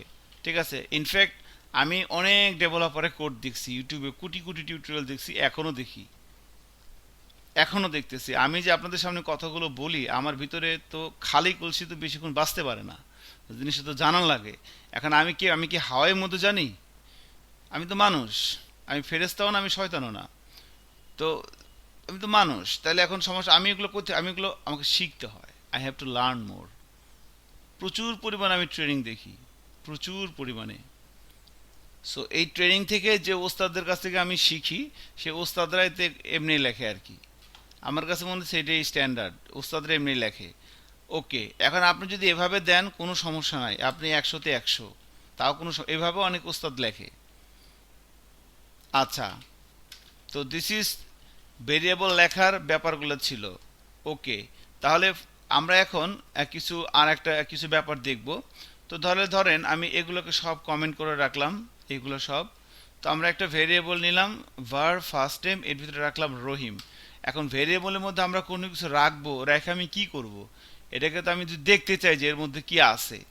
একটা ভেরিয়েবলের মধ্যে আপনি কিছু একটা রাখছেন, এবার দেখবেন এর মধ্যে কি আছে। তাহলে কি আছে দেখার জন্য কি করতে হবে? এই যেগুলা document dot right, console dot log, অথবা অ্যালার্ট, এই তিনটাই তো প্রসেস নাকি? তাহলে আমি এখানে যদি লিখি ডকুমেন্ট ডট রাইট, এখন আমরা এখানে যখন ভেরিয়েবলের বেলায় কোনো স্ট্রিং সাইন দিব না, নর্মালি স্ট্রিংসেন দিই কার ভিতরে, হ্যালো ওয়ার্ল্ড, এটা কিন্তু কোনো ভেরিয়েবল, এটা একটা ডেটা, একটা স্ট্রিং, এই জন্য আমরা স্ট্রিংসেন দিয়েছি। যখন ভেরিয়েবল আসবে, যখন ভেরিয়েবল আসতেছে তখন এখানে স্ট্রিংসেন দেওয়া যাবে না, শুধু ভেরিয়েবলের নামটা লিখে দিলেই হবে, first name. So document dot write first name দিলাম। এবার যদি ব্রাউজারে যাই এবং রিলোড দিই, দেখেন এখানে রহিম চলে আসছে, খেয়াল করছেন? সেমভাবে আমি যদি এখানে ডকুমেন্ট ডট রাইট না দিই, আমি যদি এখানে কনসোল ডট লগ দিই, কনসোল ডট লগ দিলাম ফার্স্ট নেম। এবার যদি ব্রাউজারে যাই, এখন যদি রিলোড দেই, দেখেন রহিম লেখাটা কিন্তু ব্রাউজারের মধ্যে নাই, এই যে কনসোলে চলে আসছে রহিম লেখাটা। আবার আমি যদি এটাকে অ্যালার্ট করি, অ্যালার্ট করি ফার্স্ট নেম, এবার যদি রিলোড দেই, তাহলে এবার এখানে আসছে, অ্যালার্ট আসছে, এটা ব্রাউজারও নাই, কনসোলও নাই। So this is the thing. তো instead of alert or console, আমি ধরেন ডকুমেন্ট ডট রাইটই দিচ্ছি আপাতত, document dot write first name. এখন ধরেন ভেরিয়েবল ফার্স্ট নেম এর ভিতরে রাখলাম রহিম, আবার একই ভেরিয়েবল আর একটা ফার্স্ট নেম এর মধ্যে রাখলাম করিম। তাহলে ফার্স্ট নেম রহিম, ফার্স্ট নেম করিম, তো একই ভেরিয়েবল, প্রথমে রাখছি রহিম, এরপরে রাখছি করিম। এখন ফার্স্ট নেমের মধ্যে আলটিমেটলি কি আছে, বা রহিম করিম, এরপরে ধরেন লিখলাম সাব্বির, ধরেন লিখলাম সাব্বির,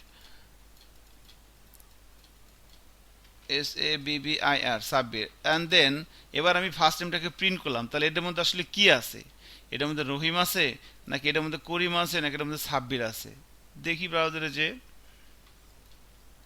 কি আসছে, সাব্বির। এর মানে কি? এর মানে একটা ভেরিয়েবলের, একই ভেরিয়েবলের মধ্যে আপনি যত মানই রাখেন না কেন, শেষের মানটা তার ভিতরে থাকবে।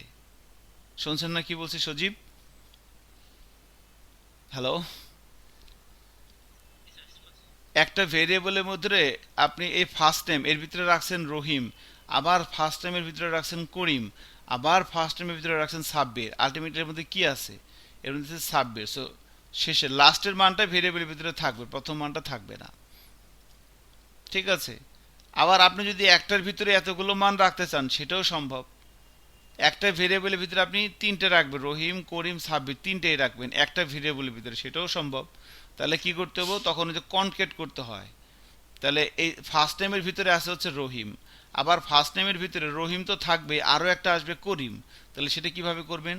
সেখানে একটা প্লাস দিতে হবে, প্লাস ইকুয়াল। তো প্লাস মানে জাভাস্ক্রিপ্টের যোগ না, এটা হচ্ছে কনকেট করা। আবার আমি এখানে প্লাস ইকুয়াল দিলাম, এখন কি হয় দেখেন। সো এবার যদি আমি ব্রাউজারে যাই এবং রিলোড দেই, কিছুই আসে নাই। সো প্লাস ইকুয়ালকে সে মাইন্ড করছে, ওকে। ও এখানে যে ভার লেখাটা ঠিক হয় নাই, আই এম সরি, তখন এখানে ভার লেখা যাবে না, এই দেখেন এবার ঠিক আছে। সো প্রথমে ভার ফার্স্ট নেম সমান সমান রহিম, এরপরে এই ফার্স্ট নেমের সাথে প্লাস ইকুয়াল করে দিলাম করিম, আবার ফার্স্ট নেমের সাথে প্লাস ইকুয়াল করে দিলাম সাব্বির। এখন এই ফার্স্ট নেমের ভিতরে আলটিমেটলি তিনটা ডাটাই থাকবে। আমি যদি এবার ব্রাউজারে যাই এবং রিলোড দেই, এখন দেখেন রহিম করিম সাব্বির তিনটে, এখন তিনটে একসাথে আসছে। আপনি ফাঁকা ফাঁকা করতে চাইলে যেখানে একটা স্পেস দিয়ে দেন, এখানে একটা স্পেস দিয়ে দেন, তাহলে রহিমের পরে একটা স্পেস, তারপরে করিম, তারপরে একটা স্পেস, তারপরে সাব্বির। যেহেতু সাব্বিরের পরে আর কিছু নাই, এখানে কোনো স্পেস দিচ্ছে না, আবার দিলেও দিতে পারেন, কোনো সমস্যা নাই। এবার যদি ব্রাউজারে যাই এবং রিলোড দিই, দেখেন রহিম করিম সাব্বির তিনটে চলে আসছে। সো কিভাবে আমরা একই ভেরিয়েবলের ভিতরে মাল্টিপল মান রাখতে পারি? এই যে প্লাস ইকুয়াল মানে কনক্যাট করা, কনকেটেনেশন, কনক্যাট।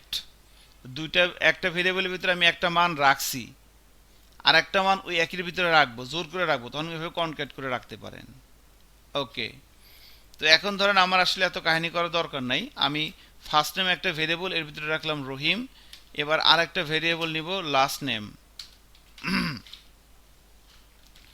লাস্ট নেম আর একটা ভেরিয়েবল এর ভিতরে রাখলাম খান, ঠিক আছে? তাহলে আমার দুটো ভেরিয়েবল আছে, ফার্স্ট নেম এর ভিতরে রহিম, লাস্ট নেম এর ভিতরে খান। এখন আমি দুইটাকে একসাথে আউটপুট দেখব, তাহলে আমি যদি এভাবে লিখে দিই ফার্স্ট নেম লাস্ট নেম, দুইটাকে একসাথে লিখে দিলাম। এবার যদি ব্রাউজারে যাই এবং রিলোড দেই, এখন দেখেন আসতেছে না, ইরর দেখাইতেছে কিন্তু। সো দুইটা ভেরিয়েবল এভাবে পাশাপাশি রাখা যাবে না, দুইটা ভেরিয়েবল পাশাপাশি রাখার জন্য কনকেট করতে হয়। জাভাস্ক্রিপ্টের কনকেট সাইন হচ্ছে প্লাস, এই যে হ্যাঁ প্লাস হচ্ছে কনকেট সাইন, আবার যোগের ক্ষেত্রেও প্লাস ইউজ করা হয়, সেটা অন্য সিচুয়েশন আসবে, দেখবো আমরা একটু পরে। তো দুইটা ভেরিয়েবল, ফার্স্ট নেম একটা ভেরিয়েবল, লাস্ট নেম আরেকটা ভেরিয়েবল, দুইটা ভেরিয়েবলকে পাশাপাশি রাখার জন্য কনক্যাট করতে হয়। আর জাভাস্ক্রিপ্টের কনক্যাট সাইন হচ্ছে প্লাস। এবার যদি ব্রাউজারে যাই এবং রিলোড দেই, দেখেন রহিম খান চলে আসছে, মাঝখানে স্পেস পাইছে একটা, কারণ এই যে স্পেসটার কারণে। আমি যদি স্পেসটা না দেই, স্পেসটা না দেই, এবার যদি ব্রাউজারে যাই, দেখেন কোনো স্পেস নাই, রহিম খান একসাথে আসছে। তো আপনি স্পেস দিতে চাইলে এখান থেকেও দিতে পারেন, এখানে একটা স্পেস দিলেও স্পেস আসতেছে। আবার যদি আপনি এখানে এভাবে দেন, এভাবে দেন, তো এখানেও আপনি, এটা একটা এমটি স্ট্রিং, এই যে স্ট্রিং সাইড মাঝখানে একটা গ্যাপ। তো এই যে একটা ভেরিয়েবল, এটা একটা স্ট্রিং, ভেরিয়েবল স্ট্রিংকে এই যে প্লাস দিয়ে কনক্যাট করে দিলাম, সেমভাবে এটা কনক্যাট করে দিলাম। এবার যদি ব্রাউজারে যাই এবং রিলোড দিই, এই যেভাবে আসতেছে। তো ভেরিয়েবলের মোটামুটি আমরা 60% জিনিস দেখলাম, আরও ছোট্ট কিছু জিনিস আছে, তারপর আমরা ভেরিয়েবল শেষ করে দিব। তো আমি চাচ্ছিলাম যে আপনারা এগুলো একটু প্র্যাকটিস করবেন, না আমি কন্টিনিউ করব বলেন? হ্যাঁ, জি, আপনাদেরকে 5 মিনিট সময় দেওয়া হলো। 32 বাজে, আমরা 35-এ শুরু করব। আর যদি কোনো প্রবলেম হয় আমাকে বলেন যে সমস্যা হইতেছে না, আপনি তখন স্ক্রিন শেয়ার দিবেন, দেখাবেন।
ঠিক আছে।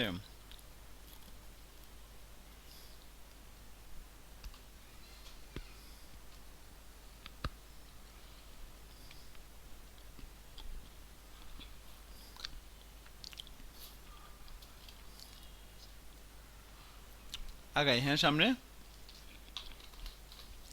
আচ্ছা, তো এটা হচ্ছে আমাদের ভেরিয়েবলের একটা ব্যাপার ছিল। তো আরেকটা ব্যাপার আছে ভেরিয়েবলের সাথে, আরেকটা জিনিস হচ্ছে ডেটা টাইপ। তো ফার্স্ট নেম একটা ভেরিয়েবল, এর ভিতরে আমি রাখলাম হচ্ছে রহিম। তো রহিম হচ্ছে বেসিক্যালি ডেটা।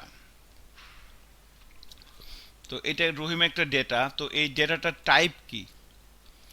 ডেটাটার টাইপ মানে হইতেছে, ডেটাটা মানে কি ধরনের ডাটা, এটা কি সাধারণত বেশ কয়েক ধরনের ডাটা হতে পারে, যেমন কারো নাম, কোনো একটা ইনফরমেশন, নাম হতে পারে, আবার নাম্বার হতে পারে, সংখ্যা হতে পারে, এরকম সংখ্যা হতে পারে না, এটা আবার পূর্ণ সংখ্যা, আবার এটা হচ্ছে কি ভগ্নাংশ, এরকম হতে পারে, আবার এরকম হতে পারে ট্রু, ফলস, এগুলো হচ্ছে কি বুলিয়ান। তো এখন যখন আমরা জাভাস্ক্রিপ্টে আছি, এই যে আমরা ফার্স্ট নেম একটা ভেরিয়েবল লিখলাম, এটার ভিতরে একটা মান আছে, এই ডেটা টাইপটা কি? তো ডেটা টাইপটা জানাটা খুবই ইম্পর্টেন্ট যখন আপনি প্রফেশনাল কাজ করবেন। তো যখন আমরা জাভাস্ক্রিপ্টে আছি, একটা ভেরিয়েবল যখন আমরা ডিক্লেয়ার করি, এর ডেটা টাইপটা বলে দেই না, স্ট্রাকচারাল ল্যাঙ্গুয়েজগুলোর ক্ষেত্রে যখন আপনি ভেরিয়েবল ইউজ করবেন তখন ডেটা টাইপ বলে দিতে হয়। যেমন আপনি যদি সি শার্প বা জাভায় কাজ করেন তখন আপনাকে ভেরিয়েবল ডিক্লেয়ার করার সময় ডেটা টাইপটা বলে দিতে হবে। ডেটা টাইপ এর মানে হইতেছে একটা ভেরিয়েবলের ভিতরে যে মানটা আছে সেটা কি ধরনের মান, ওটাকে বলা হচ্ছে ডেটা টাইপ। ডেটার টাইপটা কি, রহিম একটা ডেটা, এর টাইপটা কি, সেটাকে হচ্ছে ডেটার টাইপ। সো এই ভেরিয়েবলের ডেটার টাইপটা কি সেটা বোঝার জন্য এটার নাম কি, জাভাস্ক্রিপ্টে আপনার একটা ফাংশন আছে টাইপ অফ মনে হয়। সো ডকুমেন্ট ডট রাইট, এটার ভিতরে ফাংশন হচ্ছে টাইপ অফ। টাইপ অফ এর ভিতরে আমি দিয়ে দিলাম ফার্স্ট নেম, দেখেন। সো এই যে টাইপ অফ, এটা হচ্ছে একটা ফাংশন, এর ভিতরে আমি ফার্স্ট নেমটা দিয়ে দিলাম, document dot right type of first name.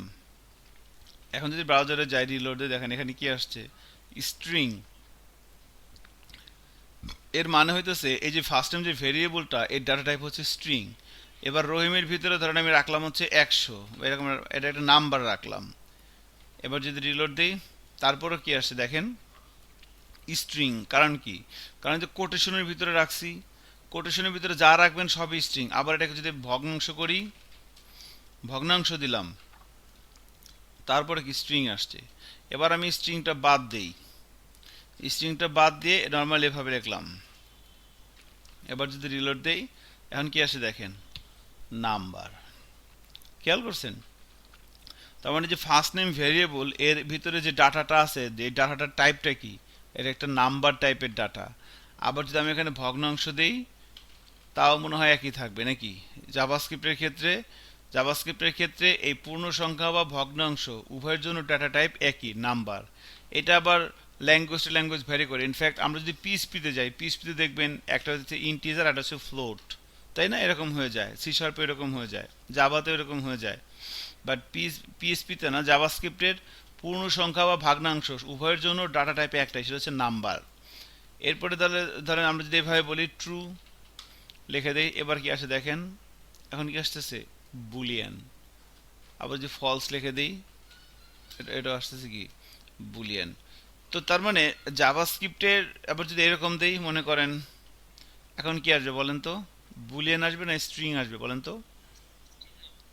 String আসবে, ধন্যবাদ। এই যে স্ট্রিং, কারণ এই কোটেশনের ভিতরে যা লিখবেন সেটা স্ট্রিং হয়ে যাবে, কোনো কিছু করার নাই। So this is the thing. তাহলে আমরা যখন জাভাস্ক্রিপ্টে আছি, তাহলে একটা ভেরিয়েবলের ডাটা টাইপ কি সেটা আমরা তিন ধরনের দেখতে পেলাম সাধারণত। একটা হচ্ছে স্ট্রিং, আর একটা হচ্ছে নাম্বার, আর একটা হচ্ছে কি, বুলিয়ান। এটা ছাড়াও আরো দুইটা আছে, একটা হচ্ছে অবজেক্ট আর একটা হচ্ছে অ্যারে। ভেরিয়েবলের ডাটা টাইপ হতে পারে অ্যারে, ভেরিয়েবলের ডাটা টাইপ হতে পারে অবজেক্ট, সেটা আমরা পরে দেখবো, এখন না। বাট আপাতত জাভাস্ক্রিপ্টে যখন আপনি কাজ করতেছেন, একটা ভেরিয়েবলের ভিতরে কি ধরনের মান আছে সেটাকে বলা হচ্ছে ডাটা টাইপ। ডাটা টাইপ, এই ডাটা টাইপটা আপনি কিভাবে দেখবেন, টাইপ অফ, এটা হচ্ছে একটা ফাংশন, এর ভিতরে ভেরিয়েবলের নামটা লিখে দিলে এই টাইপ অফ ফাংশনটা কি করতেছে, এই ভেরিয়েবলের মানটা কি সেটা হচ্ছে চেক করতেছে, ডাটা টাইপটা কি সেটা বলে দিচ্ছে। সেটা আমি ডকুমেন্ট ডট রাইট দিয়ে ব্রাউজারে নিয়ে আসতেছি, স্ট্রিং। সো এই ছিল ভেরিয়েবল সম্পর্কে একদম বেসিক একটা আমাদের প্র্যাকটিস। আপনাদের বোরিং লাগতেছে তাই না? বোরিং, ওকে লাগার তো কথা না, বোরিং লাগাটা উচিত, ঠিক আছে। সো বেসিক্যালি জাভাস্ক্রিপ্ট আসলে এরকমই। হ্যাঁ, আরও একটা ক্লাস বোরিং লাগবে, আগামী ক্লাসটা, এরপরে ক্লাস থেকে ভালো লাগবে, ঠিক আছে। প্রথম প্রথম কোনো একটা জিনিস শুরু করলে একটু বোরিং লাগেই, আস্তে আস্তে জিনিসটা আপনার ভালো লাগবে। আর ইনফ্যাক্ট আমার চোখের সামনে যারা আছেন সবাই তো মুরব্বী মানুষ, ঠিক আছে, সবাই বুজুর্গ ব্যক্তি, তা আপনাদের তো ভালো লাগবেই আশা করি, ঠিক আছে। তো চলেন কাজ করি কিছুক্ষণ আরও। বাট আপনাকে জাভাস্ক্রিপ্টের যে রিয়েল যে মজাটা, সেই রিয়েল মজাটা আপনি আরও একটা ক্লাস পরে পাবেন। মানে আমি আপনাকে মজা দিতে পারবো জাভাস্ক্রিপ্ট কাজ করে, ঠিক আছে। তো যখন আমরা ছোট ছোট প্র্যাকটিক্যাল এক্সাম্পল করবো জাভাস্ক্রিপ্ট দিয়ে, এরপরে যখন ভিউজ দিয়ে শুরু করবো তখন তো আপনি মানে অন্য লেভেলে চলে যাবেন, কাজ করতে মজাটা অন্যরকম, ঠিক আছে। অনেক এক্সাইটিং ফিচার সামনে আসবে আমাদের ইনশাল্লাহ। সো আপনাদের আসলে আমি শুধু বলবো যে যে বিশ্বাসটা আপনারা আমাকে করছেন সেটার সঠিক মূল্যায়ন আপনারা পাবেন, এটাই আর কি। তো এটাই ব্যাপার, সেটা হচ্ছে যে আপনারা যে পয়সাটা খরচ করে আমার কাছে আসছেন ব্যাপারটা দেখার জন্য, আপনারা জিনিসটা বিনামূল্যে কাউকে দিয়েন না। আপনার কাছে যদি কেউ ভিডিও টিডিও চায়, আপনি বলেন যে তুমি আসো, তোমার আমি শেখাই, এটাই আমার রিকোয়েস্ট, আর কিছু না। ওকে, এখন হচ্ছে যে আপনি সেখানে সমস্যা নাই, বাট ডিরেক্ট ভিডিও কাউকে দিয়েন না। আচ্ছা, এখন হচ্ছে তাহলে এই স্ট্রিং আমরা দেখলাম, ভেরিয়েবলের ডাটা টাইপটা আমরা দেখলাম। এখন তো যাই হোক, আই এম সরি, আপনি যা মন চায় তাই করতে পারেন, এটা আমার এখতিয়ার নাই, আমি জাস্ট এমনি বললাম আর কি, আবেগ থেকে বললাম, বাঙালি তো অনেক আবেগ। আচ্ছা, এখন দেখেন, তো তাহলে আমাদের ভেরিয়েবল এর ব্যাপারটা আমরা বেশ কিছু বিষয় প্র্যাকটিস করলাম। আমাদের নেক্সট প্র্যাকটিসের বিষয় হচ্ছে অপারেটর। অপারেটর, তো এটাও একটা মোস্ট বোরিং প্র্যাকটিস। আমি একটু লিখি এখানে কিছু, তারপর আমরা কথা বলবো। এগুলো লিখতে হবে না, দেখেন শুধু।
ওকে, এখানে দেখেন, আমরা এখানে কয়েকটা অপারেটর কথা এখানে লিখলাম।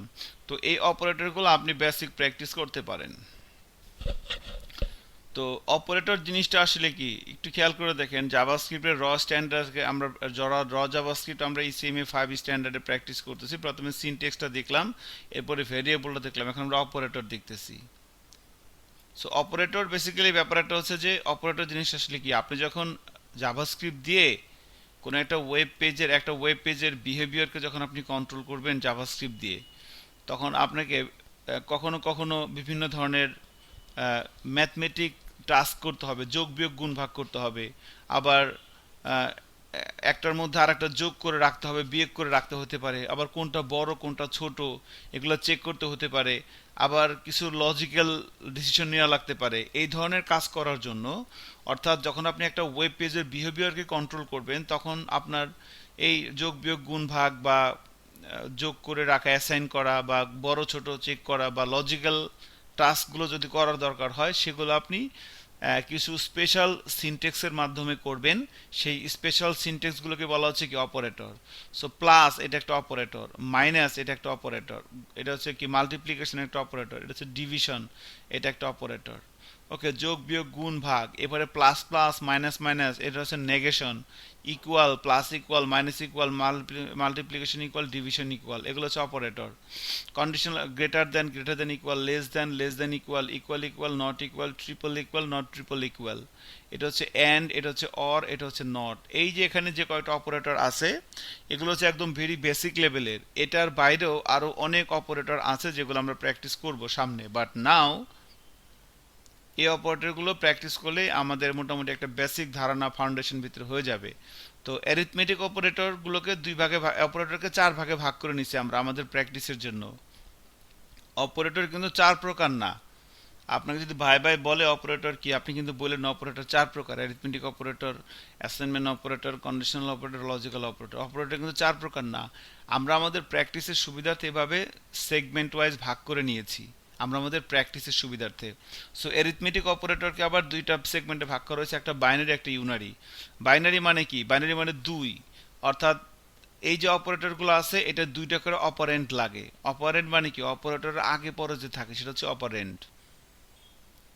অপারেটরের আগে এবং অপারেটরের পরে যে বিষয়গুলো থাকে সেগুলোকে বলা হয় অপারেন্ড। তো প্লাস মাইনাস মাল্টিপ্লিকেশন ডিভিশন এই অপারেটরগুলোর দুইটা করে অপারেন্ড লাগে, এই জন্য এদেরকে বলা হচ্ছে binary. Unary, plus plus, minus minus, negation এগুলো হচ্ছে একটা করে অপারেন্ট লাগে। অ্যাসাইনমেন্ট অপারেটর এইগুলা, কন্ডিশনাল এগুলো, লজিক্যাল এগুলো। এখন আমরা কি করব, আমরা এগুলোকে প্র্যাকটিস করে করে দেখব যে এগুলো কিভাবে লেখে এবং ব্রাউজারে কি আউটপুট আসে। আমার সাথে সাথে সবাই লিখবেন, হ্যাঁ সবাই। আচ্ছা, তাহলে প্রথমে আমরা অ্যারিথমেটিক অপারেটরের এই বিষয়গুলো একটু প্র্যাকটিস করব। চলেন প্র্যাকটিস করি। সো এখানে আমরা var x ইজিক্যাল টু 10, আমি একটু র্যান্ডমলি কিছু ভেরিয়েবল নিয়ে নিচ্ছি, var y ইজিক্যাল টু 20। এবার যদি লিখি document dot write x plus Y,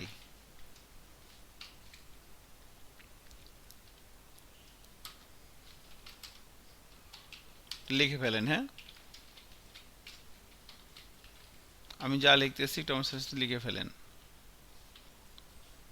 এই একটা লেখা হয়ে গেলে এবার এটা কপি করবেন। Document dot write x plus y, এটাকে কপি করবেন, কপি করে নিচে এভাবে পেস্ট করে দেন। এরপরে যোগের জায়গায় বিয়োগ, এখানে হচ্ছে গুণ, এখানে হচ্ছে ভাগ। আচ্ছা, আর একটা আছে, যোগ বিয়োগ গুণ ভাগ ভাগশেষ, এটা হচ্ছে মডিউলাস। হ্যাঁ, এটা এখানে আই এম সরি একটা ভুল হয়ে গেছিল, এটা হচ্ছে মডিউলাস ইকুয়াল। সো যোগ বিয়োগ গুণ ভাগ, এটা হচ্ছে পার্সেন্টেজ, মানে কি ভাগশেষ বের করে এটা দিয়া।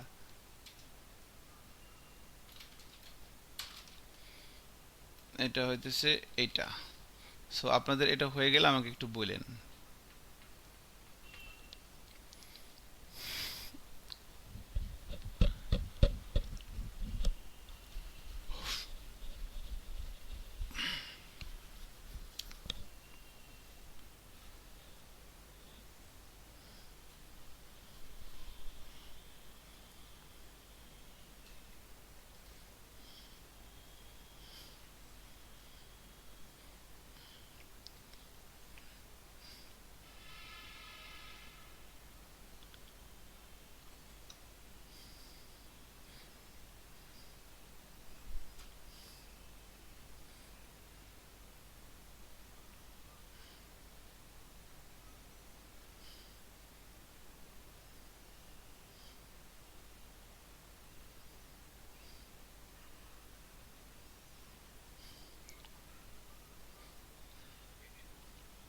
আচ্ছা, এখন দেখেন, তাহলে আমরা এই যোগ বিয়োগ গুণ ভাগ ভাগশেষ এই অপারেটরগুলো কিভাবে কাজ করে। তাহলে এখানে দুইটা ভেরিয়েবল এক্স এবং ওয়াই, এক্স এর মধ্যে কত আছে 10, ওয়াই এর মধ্যে কত আছে 20। তাহলে document dot write x plus y, এখানে আউটপুট কত আসবে, কত আসবে বলেন তো। এক্স এবং ওয়াই দুইটার যোগ করলে যোগফল কত, 30। এখানে কত আসবে, 10 নাকি -10। এক্স এর মধ্যে কত আছে 10, আর ওয়াই এর মধ্যে কত আছে, ওয়াই এর মধ্যে আছে 20। তাহলে 10 মাইনাস 20 কত আসবে, -10। এর মধ্যে এখানে কত আসবে, হ্যাঁ 2, 30। লা ইলাহা ইল্লাল্লাহু মুহাম্মাদুর রাসূলুল্লাহ।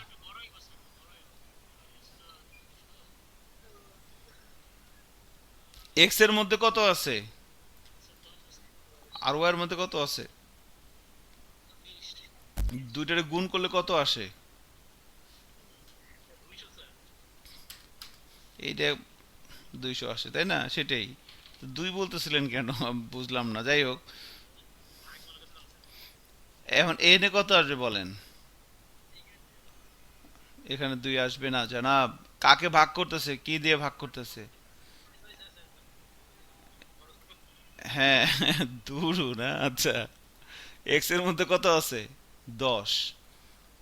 সো ভাগের বেলা একটা কমপ্লেক্সিটি আছে, ঠিক আছে। ভাগটা আমার কাছে পেইন মনে হয় মাঝে মধ্যে। হ্যাঁ, ভাগটাকে পেইন মনে হয় কেন দেখেন, ছোটবেলা তো বুঝি নাই, এখন বুঝি। এই যে মাস্টার এমনি বলছিল ক্লাসে যখন পড়তাম, এটারে কি কয়, চারটে ব্যাপার আছে। একটা হইতেছে ভাজক, মনে আছে, ভাজ্য, ভাগফল, ভাগশেষ। And এটা কি বলেন তো?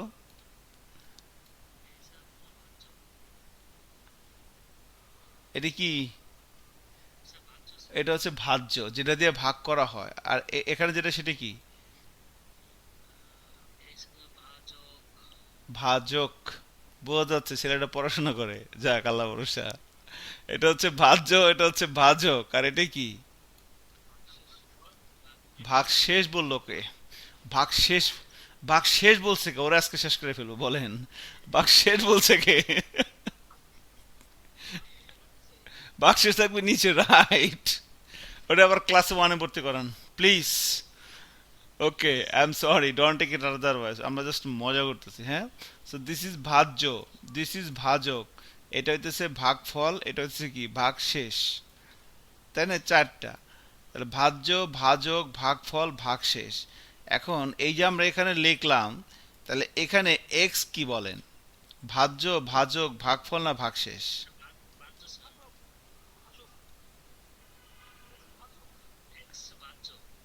এক্স ভাজক, ভাজ্য না। হ্যাঁ, এক্স কে ওয়াই দিয়ে এটার মানেটা কি? X slash y. আমার এখানে লেখা আছে কি? লেখা আছে এক্স স্ল্যাশ ওয়াই, এটা লেখা আছে না? তাহলে এখানে এক্স যাবে কোন জায়গায়? এখানে না এখানে?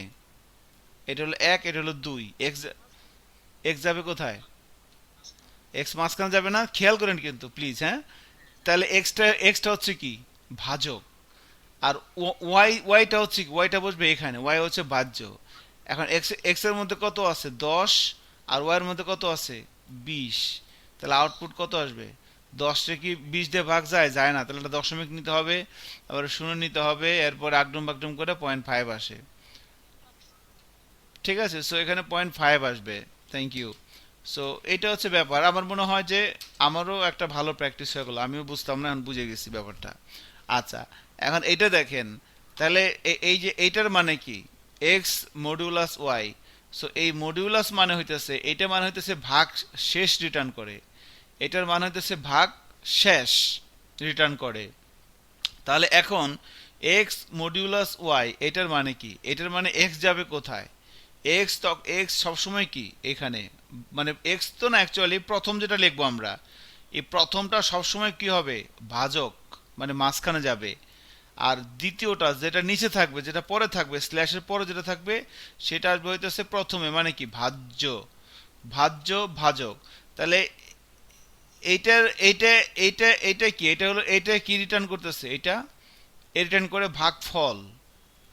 এই স্ল্যাশ, এই স্ল্যাশ রিটার্ন করে ভাগফল, মানে হইতেছে যে এইটা, এটা তো ভাগফল, তাই না? এই জায়গাটা ভাগফল। আর এইটা রিটার্ন করে কি? ভাগশেষ। ভাগশেষ মানে হচ্ছে যেটা নিচে থাকে, এটা অবশিষ্ট এখান থাকে। তাহলে এখানে আছে 20, এখানে আছে 10, এখন ভাগশেষ কত আসবে?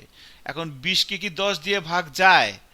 20 কে, সরি মানে 10 কে কি 20 দিয়ে ভাগ যায়? 10 কে তো 20 দিয়ে ভাগ যায় না। তাহলে যখন আপনার ভাগ যায় না, তো যখন যেটা আছে এটাই হইতেছে ভাগ শেষ। বাট যখন আপনার ভাগ ফল দরকার হয়, আপনার লাগবে ভাগ ফল, তখন তো ভাগ যদি না যায়, তখন দশমিক দিয়ে শূন্য আনতে হয়, তারপর আগডুম বাগডুম অনেক কিছু করতে হয়। বাট এই জন্য যখন আপনার ভাগ ফল দরকার হয়, তখন আপনাকে ওই যে দশমিক ধরে তারপরে কিছু একটা নিয়ে তারপরে ভাগ করতে হয়। বাট এখন কি আপনার ভাগ ফল লাগবে না ভাগ শেষ লাগবে? ভাগ শেষ লাগবে। যখন ভাগ শেষ লাগবে, তখন আপনার যদি ভাগ না যায়, তাহলে যেটা আছে ওটাই কি? ভাগশেষ। ঠিক আছে, আমি যথেষ্ট বাঙালি ভাষা ব্যবহার করে বলার চেষ্টা করিয়াছি।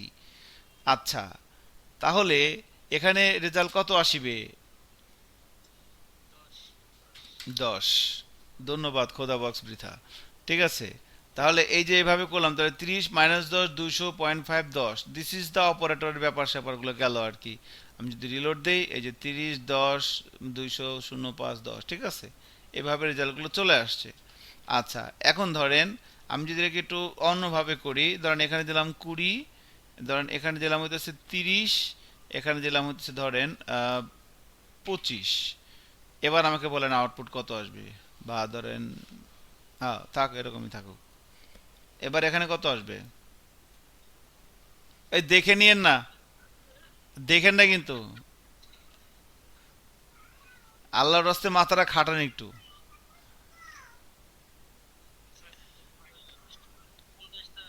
এখানে কত আসবে?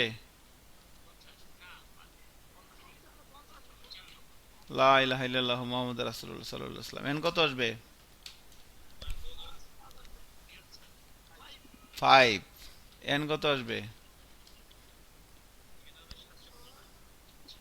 750 না? ওকে। এখানে কত আসবে?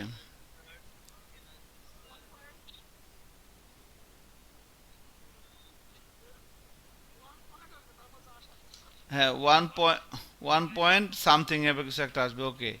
এরপর এখানে কত আসবে?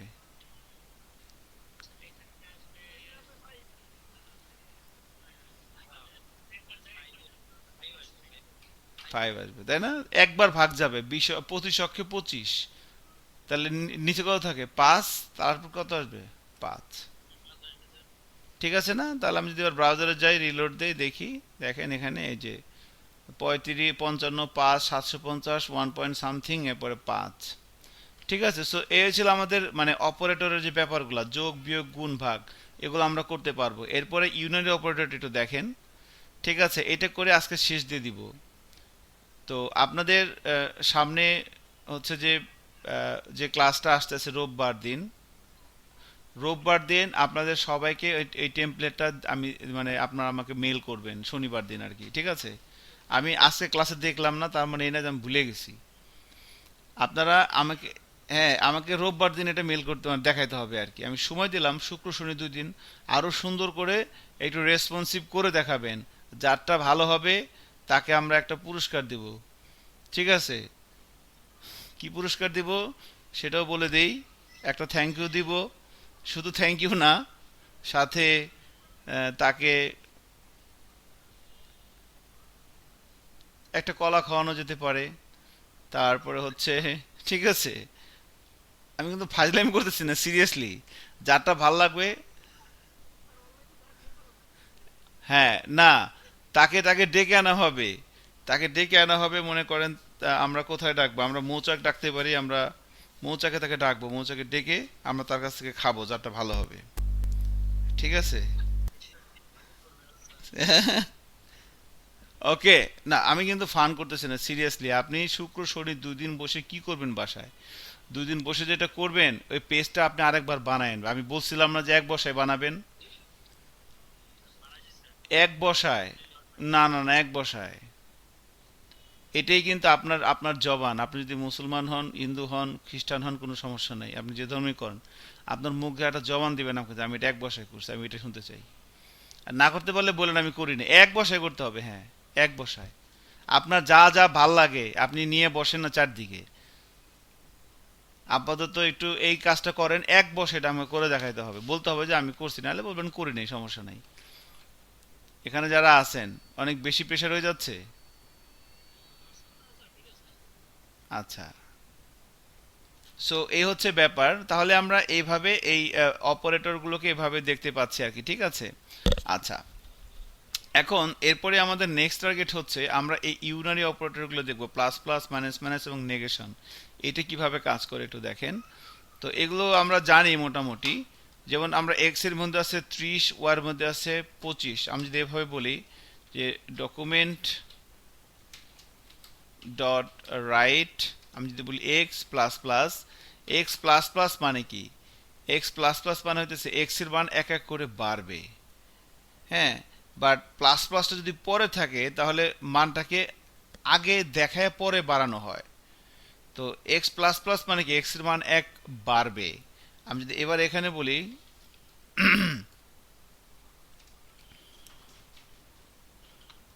ডকুমেন্ট ডট রাইট, একটা বিআর স্ল্যাশ দিলাম, এবার আবার বললাম document dot write x. So আসলে ব্যাপারটা এখন কি কি আউটপুট আসবে, এই দুইটা লাইন একটু খেয়াল করেন। এই যে প্লাস প্লাস, মাইনাস মাইনাস, এটার জন্য এই দুইটা line. So document dot write x plus plus, এরপর একটা ব্রেক দিলাম, আবার লিখলাম এক্স। তো অ্যাকচুয়ালি এটা কি করবে দেখেন। আমরা যদি ব্রাউজারে যাই এবং রিলোড দেই, এখানে দেখতে পাচ্ছি প্রথমে আসছে 30, তারপরে আসছে 31।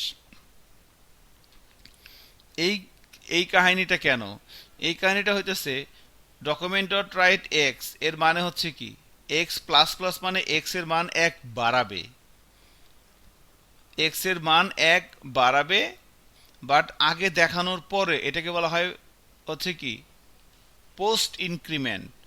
পোস্ট ইনক্রিমেন্ট, আগে দেখাইতেছে এরপরে বাড়াইতেছে। আবার যদি প্লাস প্লাসটা আমি আগে দেই, তাহলে এখন কি আসে দেখি, প্লাস প্লাসটা আগে দেখাইলে দুইবারে কি আসতেছে 31। সো প্লাস প্লাস যদি আমি আগে দেই তাহলে কি হইতেছে, তাহলে বাড়ায় নিয়ে দেখাচ্ছে।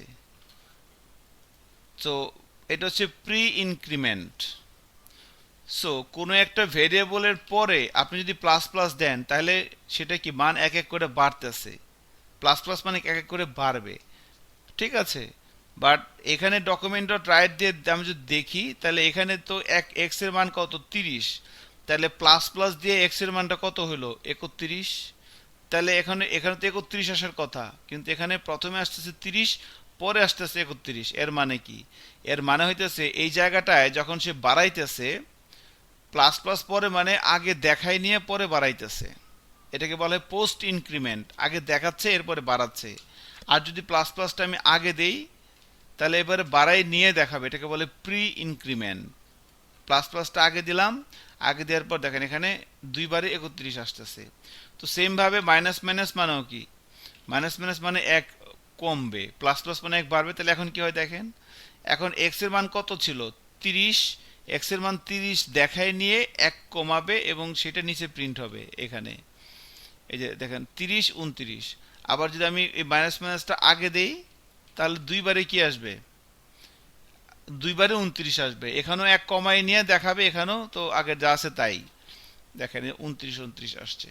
সো এটা ছিল। আর নেগেশন যেটা, সেটা হচ্ছে জাস্ট মাইনাসকে প্লাস করে প্লাসকে মাইনাস করে, আর কিছুই না। যেমন ধরেন আমি যদি এভাবে আউটপুট দেখাই যে ডকুমেন্ট ডট রাইট, এখানে দিলাম এক্স, এবারে দিলাম মাইনাস, এই যে মাইনাস যে সাইনটা, এই যে এটা হচ্ছে নেগেশন সাইন, তো মাইনাস সাইনটা এখানে দিলাম, এর মানেটা কি, এর মানে হইতেছে যে এক্স এর একটা মান ভেরিয়েবল এর মধ্যে কত আছে 30, তো যখন আমি মাইনাস দিলাম এক্স এর যে মানটা এটা কি পজিটিভ না নেগেটিভ, এটা একটা পজিটিভ নাম্বার না 30, এটার আগে মাইনাস দেওয়ার ফলে এটা নেগেটিভ হয়ে যাবে। যদি রিলোড দিয়ে দেখেন আসতেছে কত -30। এক্স এর যে মানটা সেটা কি +30 না, বাট আসতেছে কি -30। এই এই এই অপারেটরটা করেন, এটাকে বলে নেগেশন অপারেটর। সো একটা ধনাত্মক সংখ্যাকে ঋণাত্মক কনভার্ট করতেছে। আবার যদি আপনি এখানে -30 দেন, এক্স এর মধ্যে আছে কত -30, তাহলে -30 আগে মাইনাস দিলে মাইনাসে মাইনাসে কি হয়ে যাবে প্লাস। তাহলে এটা আবার এবার আউটপুট কি আসবে, -30 আসবে না +30 আসবে, এবার +30 আসবে, এই দেখেন। সো জাস্ট একটা মাইনাসটার কাজ কি, একটা ধনাত্মক সংখ্যাকে ঋণাত্মক করে অথবা ঋণাত্মক সংখ্যাকে ধনাত্মক করে। এই যে এক্সটা এখন কি ধনাত্মক না ঋণাত্মক, এক্সটা হচ্ছে ঋণাত্মক, এটাকে ঋণাত্মক সংখ্যাকে মাইনাস কি করতেছে ধনাত্মক করতেছে। আবার যদি আমি এখানে এইটা দেই তাহলে এবার এক্সটা কি ধনাত্মক না ঋণাত্মক, ধনাত্মক, ধনাত্মক সংখ্যাকে মাইনাস দিয়ে সেটাকে ঋণাত্মক করতেছে, ঠিক আছে। সো একদম ভেরি বেসিক লেভেলের মানে অপারেটর আমরা প্র্যাকটিস করতেছি জাভাস্ক্রিপ্ট এনভায়রনমেন্টে, এগুলো একটু প্র্যাকটিস করতে হবে। সো যাই হোক, আজকে আমরা এখানে রেখে দিব। আমাদের নেক্সট ক্লাস হবে সামনের রোববার দিন আমরা এই জাভাস্ক্রিপ্টের উপরে আরো ডিটেইলে আলোচনা করব। সো সামনের ক্লাসটাও আর একটু বোরিং লাগতে পারে, বাট এরপরের ক্লাস থেকে আপনি মজা পাবেন। কিন্তু ক্লাস মিস দিয়েন না, নেক্সট ক্লাস রোববার হচ্ছে, মাঝখানে 2 দিন বন্ধ পাচ্ছেন, আপনি আপনার পার্সোনাল কাজ তো করবেনই। এর পাশাপাশি আমার একটা বিনীত অনুরোধ থাকবে যে আপনি এই পেজটা এক বসায় আরেকবার করবেন, এক বসায়, তাহলে আপনার ভিতরে একটা স্ট্রং কনফিডেন্স চলে আসবে, স্ট্রং কনফিডেন্স যে না আপনি পারেন, ঠিক আছে। ভালো থাকেন, হ্যাঁ আমি ভিডিওটা সেভ করে দিয়ে দিচ্ছি আপনাদেরকে। ওকে, আল্লাহ হাফিজ। আল্লাহ হাফিজ, আসসালামু আলাইকুম।